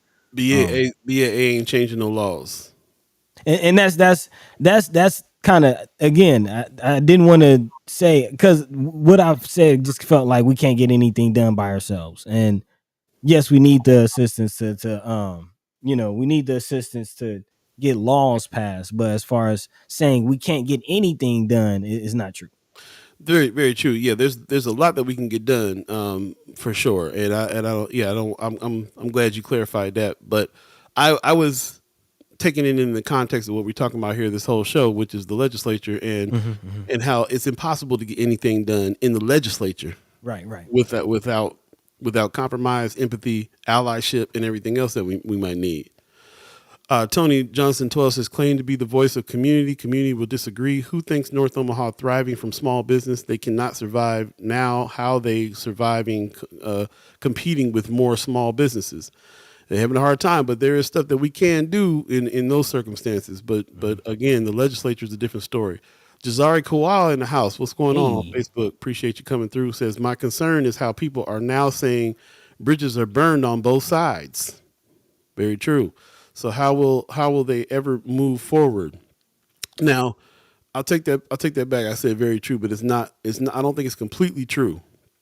Yes, there's stuff that happened. Bridges got burned, but there is still some allyship. There is people that. Here's the deal: whether the bridges are burned or not, you still got to play. You still have to. You still got to do what you got to do. Can you imagine how many bridges Ernie Chambers burned over the years? Man. But still got things passed, still got things done, because you have to work with each other on stuff that you got to work with each other on. I imagine, and I don't have any hard proof of this, but I heard anecdotal stories about stuff that happened that's like, you got a bill that a senator from the West Side, for instance, wants to happen. And you say, okay, if you're a senator who's representing the North Side, and you say, okay, if you get this, how will it affect the Black and brown community over here? And then they're saying, well, we're not taking any money from that side. It's not, this is strictly, something for the West Side. This is not, okay. If you look at it and you understand, you can say, okay, well, I'll tell you what, I'll go ahead and give you that vote. But remember that when I got something I need to get done on the North Side that's not going to affect you and your constituents. Remember that, even if it's something that you don't care nothing about, because I don't care nothing about that lake you need right now. I don't care nothing about this thing, but I'm gonna give you my vote. So then you come up with something like prison reform, and you like, I need these votes. Now you go back and hit that senator up like, hey, remember that time I hooked you up? I know you don't care nothing about this subject, but I need your vote anyway. And if they playing ball, if they playing right, then they'll give them the vote. And that kind of stuff happens as well. This whole time we've been talking about allyship and the people that actually believe in the things that brother senators are trying to push for the North and South Side and black and brown community. They already understand these things and agree, and sometimes still don't support. Sometimes. But let alone these other senators that don't care nothing about it, that still got to play some kind of ball. Mm-hmm. It's just how this thing is working. So the more nuanced, the more I dig into this thing, the more we talk to the senators about this stuff, the more we're understanding these things. Hearing stories about Ernie Chambers, who worked with other senators on getting some things passed in the same way. It's not just about playing ball, but it's also about allyship, but it's also about compromise. It's nuanced. Yep. Kimmer Snipe says, when we say we need agenda, the first thing I think of is communication plan, which should include churches and neighborhoods, for sure. Agreed. For sure. Tony Johnson 12 says, don't McKinney part of BAA? Are they on record for bills for efforts? Yeah, that's a good point. Yeah. That's a good point. Paul, when have people followed through on promises in North Omaha? There's been a few. It's been a few, man. There's been a couple. Not many. Not enough, for sure. But again, we see folks fighting. We see folks fighting on stuff, so we, and we just got to get behind them. Mm-hmm. So they might play right when community presses them and call out publicly. You got a good point there. I remember an article came out about how this North Omaha was the worst place in the country for a black man to be raised, a black kid to be raised. This was back in like 2015 or 16, and the city was so embarrassed by that national article that they got on the air and we're going to implement all these changes and blah blah blah. Yeah, sometimes they got to be embarrassed. Sometimes that's part of playing the game. Call them out. Yeah. So a lot to it, and like I say, we're going to continue to talk about this all through the week. As a matter of fact, we're going to get Kimra Snipes and Precious McKesson on Wednesday. And we're going to continue with the hard conversation and have them chime in on that. And then, of course, get your questions together for the brother senators, Terrell McKinney and Justin Wayne, which will be on Friday. And we're going to talk about it. And we also have been digging into some research as well, because I really now want to know on some of these bills, some of these things, open my eyes a little bit to see that one time Brother Wayne put an amendment on a bill to continue to be able to teach about slavery. And a lot of the Democrats decided to back taking that amendment off. A lot of the ones we call allies. So then my next question is why? Gonna give the benefit of the doubt by understanding that the game has to be played and that there's nuance and that there's strategy. So I'm gonna give you the benefit of the doubt. You've been an ally for things in the past. So the benefit of the doubt is me asking why. Why would you vote against that? What was your reasoning? Gotta understand that, because we kind of gotta know what kind of person you are, who you vote, what you vote for, and so on and so forth. And if you're keeping our interest in mind as well. Mm-hmm. If not, we got to pivot and do something else. Miss Erica felt in the chat. Good morning on Facebook. She said, "Good morning, late, but had to see what you were talking about this morning. Legislation, and the legislators and all of the allyship and the support and what it means and all that good stuff. We have some questions because there's a lot that's been going on here, especially with the LGBTQ community in the past couple weeks. That has, we can safely say, held up all bills, including the ones that affect Black and brown people here in North and South Omaha. Mm-hmm. That's the gist. And I will remind you that, again, the major bill that's affecting us and that we've been looking at is LB 1024, 531, and I forget the other one, 754 or something. I forget the other one, but yeah, the bills that deal with the North Side, and South Side Recovery Act, the Economic Recovery Act, might not. And I do believe that there was a time limit on that. There is. $350 million needs to be spent by a certain time period. If we can't get to passing these bills and getting them to the governor before this session, we might not get that money.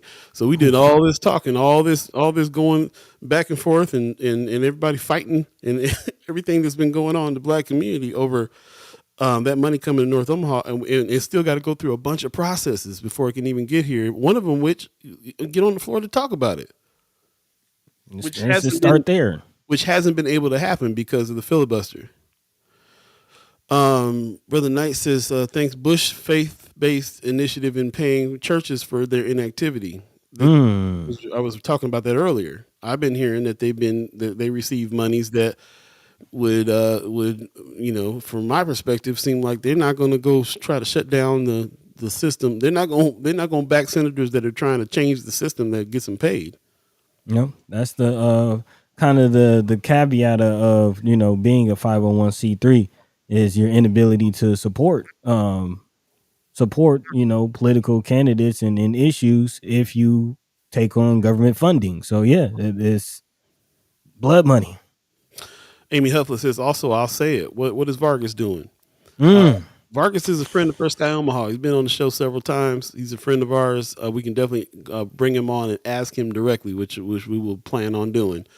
But yes, I definitely am looking at every time I'm watching that unicamera and seeing them votes go. I'm seeing who's voting on what. I'm seeing what's the red dot, what's the green dot.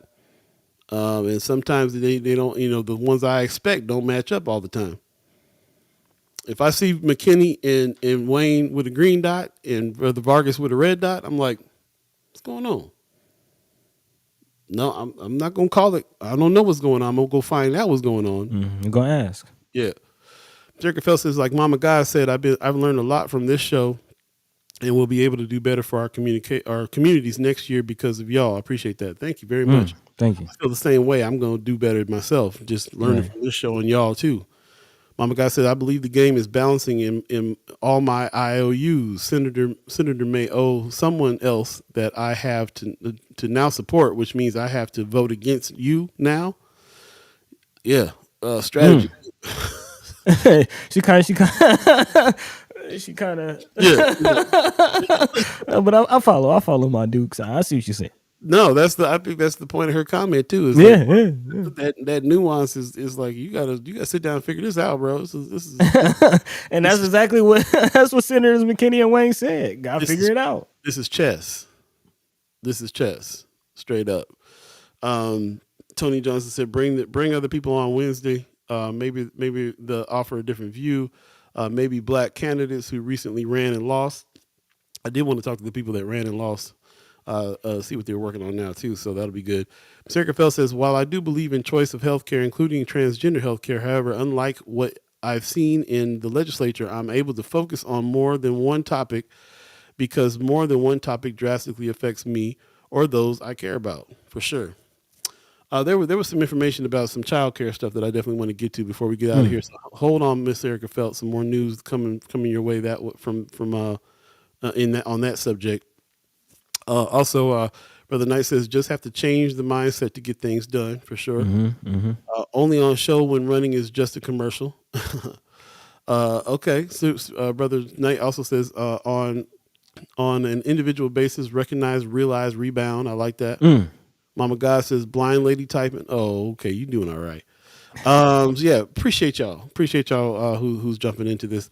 Let's move on to the next things. That we only got a few more minutes left in the show. About 20 more minutes left in the show. If you're keeping track, we don't believe in the concept of time, but we do believe in the concept of agreements, and we agreed to try to stop around 9:00. So let's move on and try to see if we can fit the rest of this in. I appreciate all your comments, and we'll pick this up Wednesday and Friday as well, because this week I really want us to talk about this process.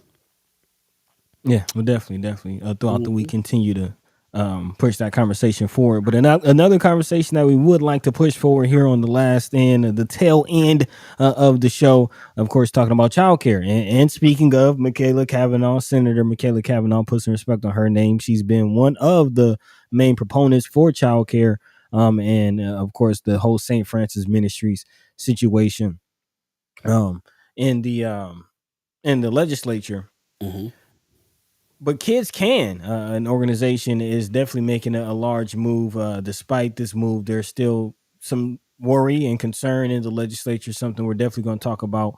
If you're not familiar, the Kids Can Community Center, which is a child care operation, which owns with its own story pass, today is celebrating the opening of its $11 million headquarters on only the nearly 4-acre campus where Ashland Park School used to stand for about a century before it was demolished. And now with twice the space for its old stomping ground, the nonprofit Kids Can, for the first time in its 115-year history, will offer infant care and can host more activities for kids up to age 13. However, we have several other child care providers who speak or who are chat chimers, and it will be nice to see those same type of support, that same type of support for childcare providers across the board and really across the state. And that's still a large concern in the legislature. There are several surveys kind of showing what the numbers look like. About 31% of parents with kids under 5 or kids 5 and under say that they left the workforce because they could not find affordable childcare. As did 23% of all parents. Nearly 75% said that the lack of quality and affordable childcare in early learning was a problem of extreme or very serious proportions. That was on par with how respondents viewed crime and high housing costs. So again, childcare isn't an issue that we should be worrying, or we should not be focusing on. Half of all tested in this survey said that they felt the availability of affordable childcare grew worse after the pandemic, in early 2020. And again, I'm sure some of our providers that are in the chat can kind of attest to this. Miss Erica Felt, Also, for example. Gwen Easter's Yeah, in the when chat this as is, well. So, mm-hmm. yeah, definitely. I wanted to get your input on that as well. What you thought about these things. I don't know if you heard about that particular facility coming up. Miss Erica Felt says there was a grant that was offered twice. In fact, this Friday we'll see who gets what again, and gave money and gave money if you expanded capacity or for infants or school agers. They got that money to open from COVID. So this is more of the kind of ARPA funds Mm-hmm. that were, directed to childcare, and a couple grants went out for them to check it out. I'm wondering where this $11 million come from Yeah. for the facility. Something to follow the money on, and who's behind it. I mean, we these are kind of the questions that our chat chimers like Miss Erica Felt and Miss Gwen Easter always are like talking about. They're talking about these kind of bigger facilities that come in and shut down some of the smaller ones that and who's behind them, and what the deal is, and where's the money coming from for that. So if you guys have any inside information on any of that, if you've been seeing this, let us know. We didn't know if you knew about this facility and the money that was behind it. I don't know what to do with that information quite yet, but just wanted to put it out there. Mr. Erica Felt says that 11 million, since they are building from the ground up, is not from the grants I mentioned. Okay. I wonder where it did come from. Yeah, it's a good question. Tony Johnson 12 says you can learn a lot from people you might disagree with. Bring them on the show. Republican voter numbers increase while Democrats decreased, so they figured something out. Yeah, that was something else that Tony Johnson mentioned earlier, as far as when I think Kimra mentioned, voting and getting the right people in the legislature who will be, empathetic, who will support and work to build a strategy. Tony Johnson mentioned that people are voting is just, as you mentioned, a lot of people are voting Republican. A lot now, Democratic numbers are slipping, and that's something that we do also have to look at. Yeah. I like this thing too, where Tony Johnson's talking about talk to North Omaha parents to see why they choose the big center over home daycares. That's a good question. Like I said, we have a couple of daycare professionals that are friends of Sky Omaha chat chimers, and we learn a lot about the industry from them. Here's Ms. Erica Felt. One of them right here says the grants I know of will not allow purchases of a building.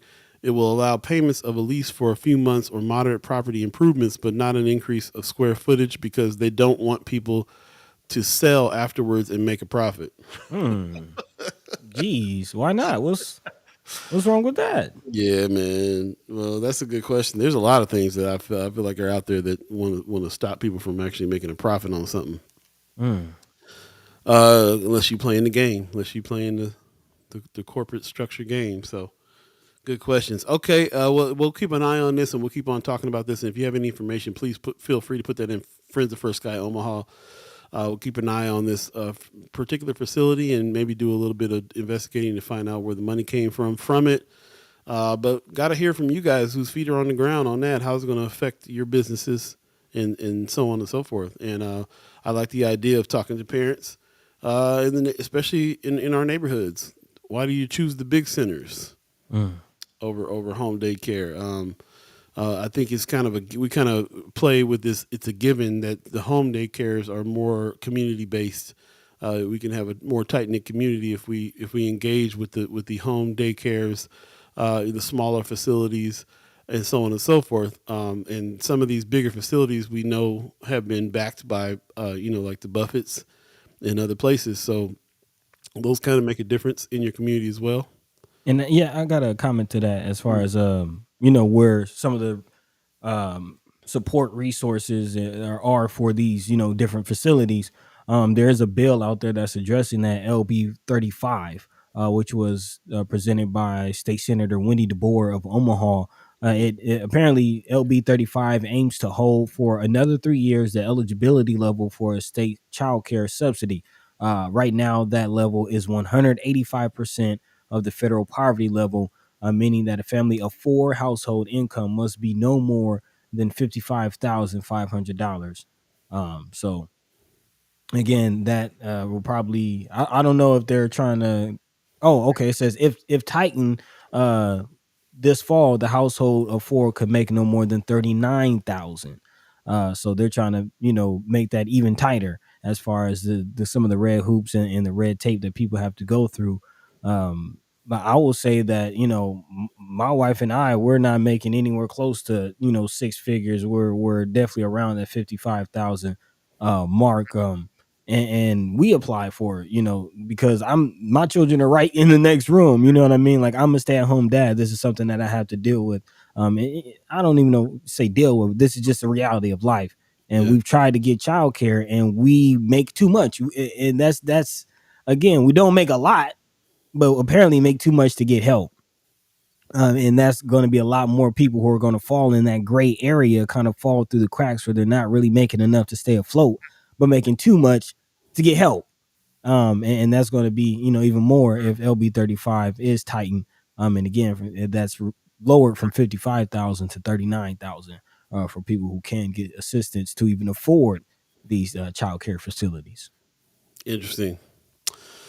Lots to discuss on that. Like I said, we'll definitely keep our eye on it, and we'll continue in the discussions.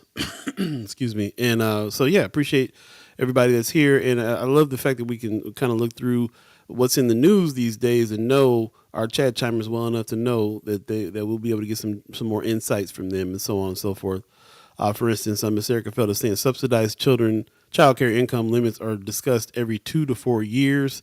Starting in 2008, I've been in the paper and on TV news advocating for quality subsidized child care in center and in-home businesses. Mm-hmm. So yeah, an expert in the field for sure. You've been in the fight and understanding about what's going on. So let us know you hear anything about this new facility, this new $11 million facility, and how that's going to affect our situation here too.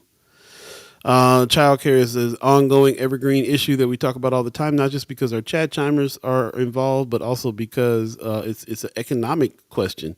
Like Buddy's just describing, do you make enough money to get some help?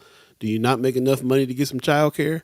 There's been a lot of situations that we talk to where people are like, childcare is so expensive, I might as well not work to stay home and stay home with the kids, so. It's a part of the economic landscape of the neighborhoods in a big way. So we definitely have to keep our eye on that. In the meantime, between time, it's 8:48 right now. If you believe in the concept of time, we appreciate everybody who's jumped into the chat here. If you have any ideas and things that we need to add to the discussion about the legislature, which we're going to continue to have throughout Wednesday and Friday, let us know.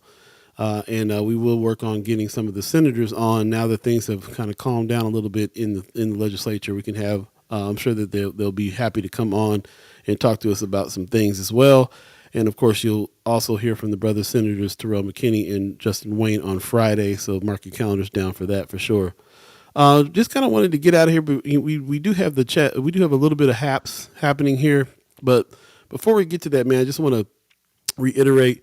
Today is Monday. It's the 27th of March. We usually use Mondays for news days.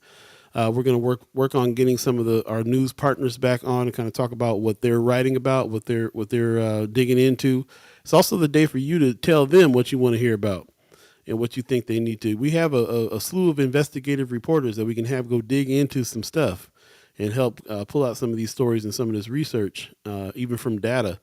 And, all the way around, we got people that investigate. So some of the things that you want to know about in your situation, in your district, in your field, let us know, because we pass that information along all the time. And like I said, we can have them on. You can ask them directly when we have them back on Mondays again. So kind of just want to go through the topics, and I want to hear from you as well in the chat. What are some of the things that stand out to you? And that's going on in the news this week. Some of the things that you were upset about, the way it was reported. I'd love to hear about those. And some of the things that you think should be, if we had a newspaper, what would be our headlines? What would be the first Sky Omaha headlines for our neighborhoods and our community here? Yes, bring on Omaha Star. Definitely been talking to Terry Sanders. We asked Terry Sanders to come on a couple times. We've been missing each other, but we'll definitely have her come on again. I know that the Omaha Star is the kind of newspaper that they want to really reflect the positive things that's going on. They got some news in it, but they don't. They steer away a little bit from some of the sensational news that goes on and crime and things like that. They kind of want that paper to be an upbuilding, uplifting paper to show all the positive things that's happening in our neighborhoods. We do need that. We get a lot of negative from the mainstream, so it's nice to know. It's nice to see some of that stuff as well. So they're just a different kind of situation. We're definitely growing our situation here so we can address some of those things that are needed and the holes that are needed there as well. We got some radio shows and stuff coming up, and also on our website we're going to have some information that we'll have on there regularly. We're definitely going to take over some of the news responsibilities for our neighborhoods as well, and bring that to the people because you guys are asking for it. So we need to know. This particular show is a discussion show. So that's why we have everybody on, and that's why we treat the chat the way we do. We appreciate everybody respecting that fact. This started off as a news show because it kind of came from a morning radio show that we started, but it turned into something else. It morphed into a discussion, a deep dive discussion into some of these things so that we can fully understand them and then get to some action on it. And that's kind of what this show here is for. So we do have more shows and more things that are in the works right now that will fulfill some of the things that we need as far as news is concerned and so on and so forth. Lots happening there. So we'll continue to do that. And if anybody out there is a journalist or just a writer even, or somebody who is paying attention, has their hand on the pulse of the city, we would love to talk to you. We'd love to bring you into the fold and have us, let's do that. Let's do our own reporting, tell our own stories from North and South O. Yeah, definitely. Yeah. So anyway, just kind of wanted to put that out there, and also just before we get out of here too, just kind of ask you guys anything. You guys been telling us already about some of the things that happened over the weekend. Anything else going on with you guys over the weekend? I know that Miss Erica Felt gave us an update on her. Let me see if I can go up there and find it real quick. I gotta look for it again, but Well, I have it. Oh, okay, go ahead. It says I got a happening Friday as my last radiation treatment, my birthday, and when I open appointments to interview families for the play school house reopening May 1st. So a lot of things are going on Friday for Sister Erica Feld. Again, last radiation treatment, her birthday, and reopening interviews for the play school house, man. So big shout out to Miss Erica Feld and a happy early birthday. Yeah, man, that's what's up. Big day on Friday. Big day. Man. Also, Tony Johnson coming with an idea saying we should have the Omaha Star do the sponsor the HAP segment. I'd like them to be a part of that. I'd like us to try to find our own sponsorship for it. When it comes to other black media businesses, we're all struggling for dollars to try to make something happen. So I don't want to fleece them on anything, but I would love to come up with some funds in order for us to be able to do that and host it with them as well. So we're still looking at ways on how we can manage the collaboration because there's a need for it, man. There's a need for it. Even if every black media organization got together right now, we would still need more. We would still need more because we don't have a big enough segment to really make a impact and a difference in the ways that we're trying to do it. So we're slowly building that, and we want to do it through getting together, not competition, but collaboration. So that's our goal here. But yeah, it's a great idea. I'd love for us to we should all share that. We don't. That's one thing about Omaha. We don't get the word out enough on the stuff that's happening here, and still trying to figure out why. Because everybody pumps it through their social media contacts, and they put it in the paper, put ads out, billboards, all kinds of stuff goes down. But it doesn't seem like the word gets out like it needs to get out about the HAPs as much. So yeah. Speaking of the HAPs, it's 8:55. We might as well go ahead and jump into some HAPs a little bit. Hey. If y'all don't mind, maybe we can figure that out as we go. If you guys got HAPs, let us know. But ladies and gentlemen, time for the HAPs. Let's make it happen. What's the HAPs? What's happening?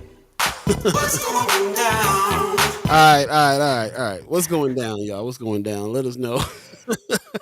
Appreciate that. Miss Erica Phil says, I didn't know Dreamgirls was here until the night of.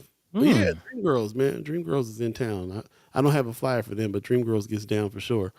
What I do have is this show that's coming up at the Benson Theater, America Sackett and Mr. Mike. Beatbox meets poppin'. These are some cats that are coming in from out of town, man. They sell out everywhere they go. Very, very interesting show. Come check it out Tuesday, March 28th. That's tomorrow at 7 p.m. Get your tickets at bensontheater.org. You don't want to miss this. They sell out the Live Center every time they come down to Lincoln. So this is one of the first times they're coming into Omaha and getting down, doing a really interesting show and a tribute to 50 years of hip hop, obviously. So it's going down. Definitely check them out. It'll be a funky good time. Also, don't forget this one right here, man. Support black women. Support black women screenwriters, screenplaywrights, and directors, because it's going down with Black Women Rebel, a live audio drama, also at the Benson Theater, March 30th through April 2nd. And so there's a few days you can check on that. Go to bensontheater.org, get your tickets, pick your day and get your tickets. But it's going to be a very interesting situation. They're recording a live radio drama. That means that you got actors on the stage, you got Foley artists on the side making sound effects, all this stuff going on, man. And they're going to be doing a stage play written by a local black writer, and it's going to be directed by a local black director as well. So please support black women and check out Black Women Rebel at the Benson Theater starting March 30th. Tickets are $20. You can go to bensontheater.org and check it out there for sure. And also, don't forget about this April's coming up here, man. So April 1st from 1 to 3, it's going to be time to get your little man into the football league here, Urban Flag Football, sponsored by the Beeee. They've been doing good work for a while now. Man, and, so definitely check them out. Man, shout out to the Beeee, bro.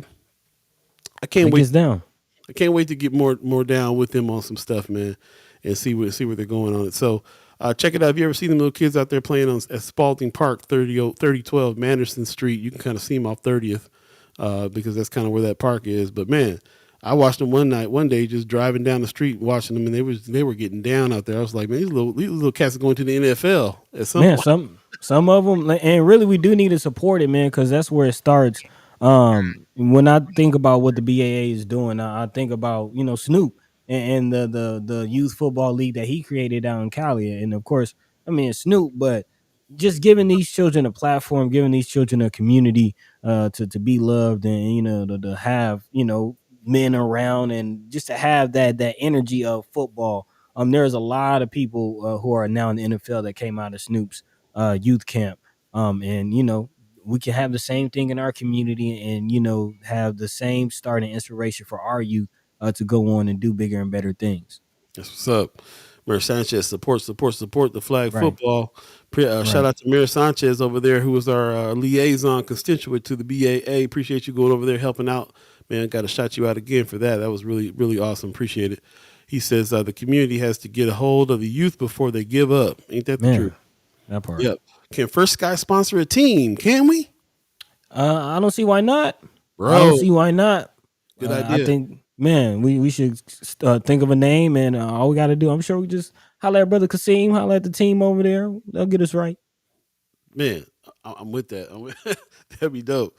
That'd be dope to have a First Sky team. I'd love to do that. That's a great idea, man. Appreciate you. I might have some people that be willing to coach too. Oh, okay. That's what's up. Yep, we'll look into it for sure, man. A great idea. I have no idea. You know me, I'm not a sports cat, so I have no idea how this stuff works. All I know is little man likes to play, and you know what I'm saying. And I don't even know how any of that organization works. But this is something that would be awesome, man. I really like the fact they're doing this. So definitely check that out. Also, there was one more that I had here. This law school administration presents Professor Daniel Medwed, currently in Northeastern University School of Law, and specializes in wrongful convictions, conviction integrity, and the Innocence Project. He's going to come and speak, and you can get some more information on that April 11th at 12 p.m. room 124 at the law school. So definitely check that out. We'll get some more information on the address and all the rest of that, and put it in Friends of First Sky Omaha so you can check it out. But definitely check this out if you're interested in how to fight some of this stuff. Wrongful convictions, conviction integrity, Innocence Project, all those things that'll help get innocent folks out of jail. You know, shout out Ernest Jackson. Shout out, right. So so definitely check that out. We'll put some more information in the chat on that. And also Mama God's, man. Mama God got the Easter Bunny stuffed balloon gift baskets going down. Put your orders in. As you can see, she has a couple different three different sizes you can ask for. She got customizable stuff she can do. Super talented when it comes to the craft situation, man. So that's what's up. If you celebrate Easter and you want to get down, give her a call or a text, actually, 402-212-6810. Give her a text. Don't be calling nobody. That's old. You got to text. Text me before you call me. Text me first. But give her a text, 402-212-6810, and go ahead and get that. This information is in Friends of First Sky Omaha as well. But yeah, check it out, man. Get your order on. Get your thing. Support black business. That's right. Yep. Support. Also, speaking of support, before we get out of here, I got a few more things that you can support. Big shout out to Sandy, man, going by Sand now. Sandy and my man Lightpole, they are getting down on April 1st at the Slowdown. That's what's up. Yeah, shout out to Sandy. I think she's dropping new music, and of course, Lightpole's been dropping new music. Definitely some talented artists. So, if you're not doing anything on April 1st, maybe show up to practices for the flag football, support the youth, and then come out and support some local artists, man. So, big shout out to Sandy and Lightpole. They get down. And then, of course, you mentioned Lil Man. I don't know if he's still skating, but there is a skate fest coming up. Big shout out to the skate community and what's going on in Omaha. The Culture House even getting a piece of that, having some skating events going on. And actually, speaking of Marcy, they will be bringing some of that back. So big shout out to the skate community. I used to skate back in the day. I haven't really gotten down in a while, but big shout out to the skate community in Omaha. Again, Skate Fest going down May 7th, so still some time. Also, Lil Wayne is coming next week. I don't know if y'all saw that. That's what's up, man. Yeah, Wheezy. Hey, man, I'll move Lil Wayne to my top 10 for sure. Really? Yes. Did you hear that new track with him and him with the DMX sample? No. Him and Swiss Beats got a new track out with the DMX sample. It's Weezy's a lyricist, bro. Straight up lyricist. I appreciate lyricism, and I gotta give it to him. He always got them punchlines, man. Blow you away, man. He's got to be top 10 for me. So this track is classic Wheezy. I love it. Well, that's what's up, man. Lil Wayne coming to Omaha. Okay, that's what's up. Appreciate that. Miss Erica Fell said Hope Skate, the other skate rink, was policing women's clothing last week at the adult skate night. Say what? Oh dang! What? We did talk about that. There was some static. Oh, that's interesting. I don't know what's going on. Tony Johnson, any updates on the Bryant Center? Not that I know of. It's a good question. We got to talk to I forgot brother Sherman. Oh yeah. I did see something that said that the movie nights were coming back, but Sean, but the lady who posted that didn't say where. At least I didn't see it. So I don't know if it's going to be at the Bryant Center anymore. We'll see. But I did talk to Brother Sherman. He's supposed to be coming on here pretty soon as well. Sherman Wells said he's going to come on and talk about all the stuff that's happening, because there's a lot of it, a lot of stuff going on. Some other things. Man, Ariel's 402 said he saw Lil Wayne at the old Cleopatra's. Man, back in the day. But as far as the Bryant Center, also Brother Tony, they did mention that they were moving a lot of those activities to the BAA land as well. So some of the stuff is going to be happening still, just down on I want to say 24th. Where's the BAA land? It's out by the cemetery out there on 50. I can't remember. Oh, okay, yeah, I was way off. We'll get the location for you, but that's where the things will be moving.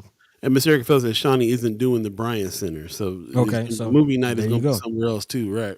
There you go. So cool. All right, it's 9:05. We're gonna go ahead and get on up out of here, unless anybody has any more haps that you think we need to be talking about here, and just kind of stay tuned and see what's going on this week in the legislature.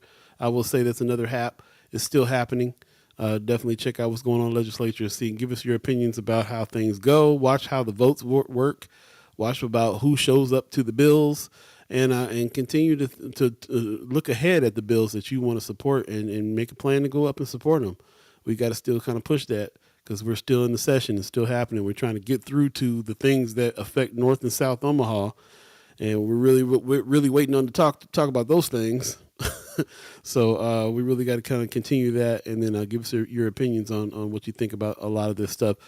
These kinds of nuanced conversations, hard conversations, you got to have where you hold two different thoughts in your brain and try to give people the benefit of the doubt. I just listed 3-4 things right there that have to do with just the conversation alone. So it's going to take all of our collective knowledge here and ability to discuss these things honestly in order for us to come to some conclusions about stuff. It's not going to be cut and dry, black and white. It's just not going to be. Nope. So we appreciate everybody who is holding those things in their brains and contributing and understands those points and keeps on coming back. Appreciate you very much.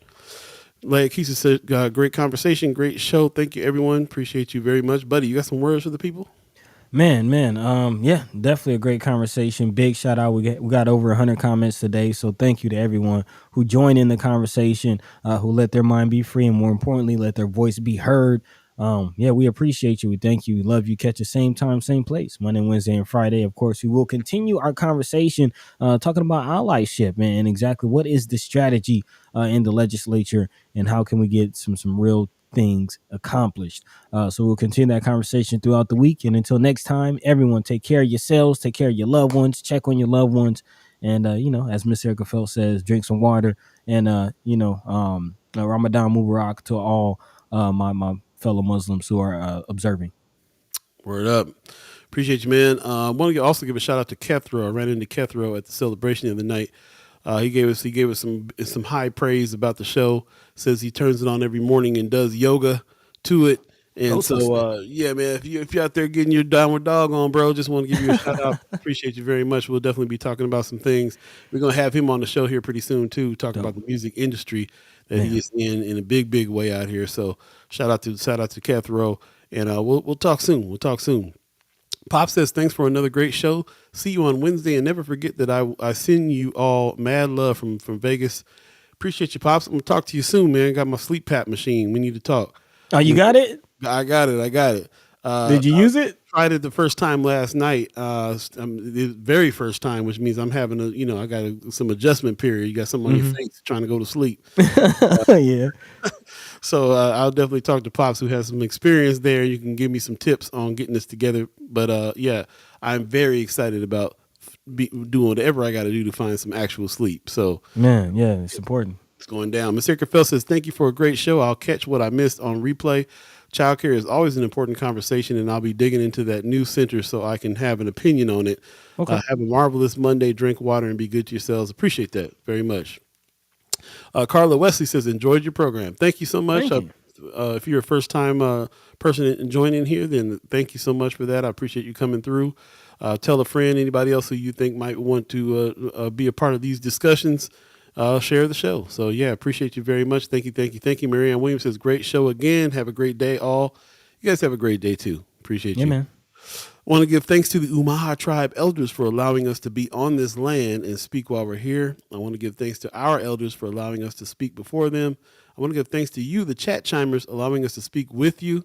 Can't do this show without you. It's all about discussion, teamwork makes the dream work. Season 5 is going down. Appreciate your comments, Brother Tony Johnson 12. He said good convo. Thank you very much. Gwen Easter said good show. Didn't feel like talking about the daycare issues today. Still a problem. It's not not the last time we're going to talk about it, Miss Easter. You know that. We'll come back another time and talk about these things. We'll continue to talk about it until we can make some headway here with what we need in our community. So we're on your side. I want to give thanks to everybody who is a reoccurring member and sponsor of the channel as well. The $10 people, $25 people, the $50 people. Thank you so much for continuing every month to support us so that we can continue these conversations. If you want to go to donate to the cause, go to firstskyOmaha.com, hit the donate button, and we really appreciate any help that you can provide as well. So we'll continue on. Thanks for your great ideas. A lot of good, great ideas that came today, man. Especially, I'm about to call these cats this afternoon and talk about sponsoring a little flag football team. That'd be dope, man. I'm saying let's talk.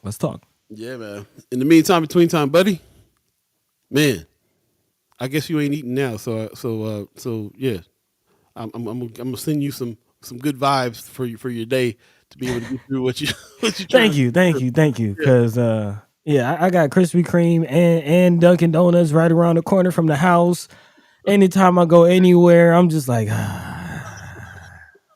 can't do it. Can't do it. I'll indulge for you while you. Appreciate Man. you guys. You guys have a good one. Take care of yourselves. We'll talk Peace. soon. Peace. By the way, Vanglorious. This is protected by the red, the black, and the green. At the crossroad with the key.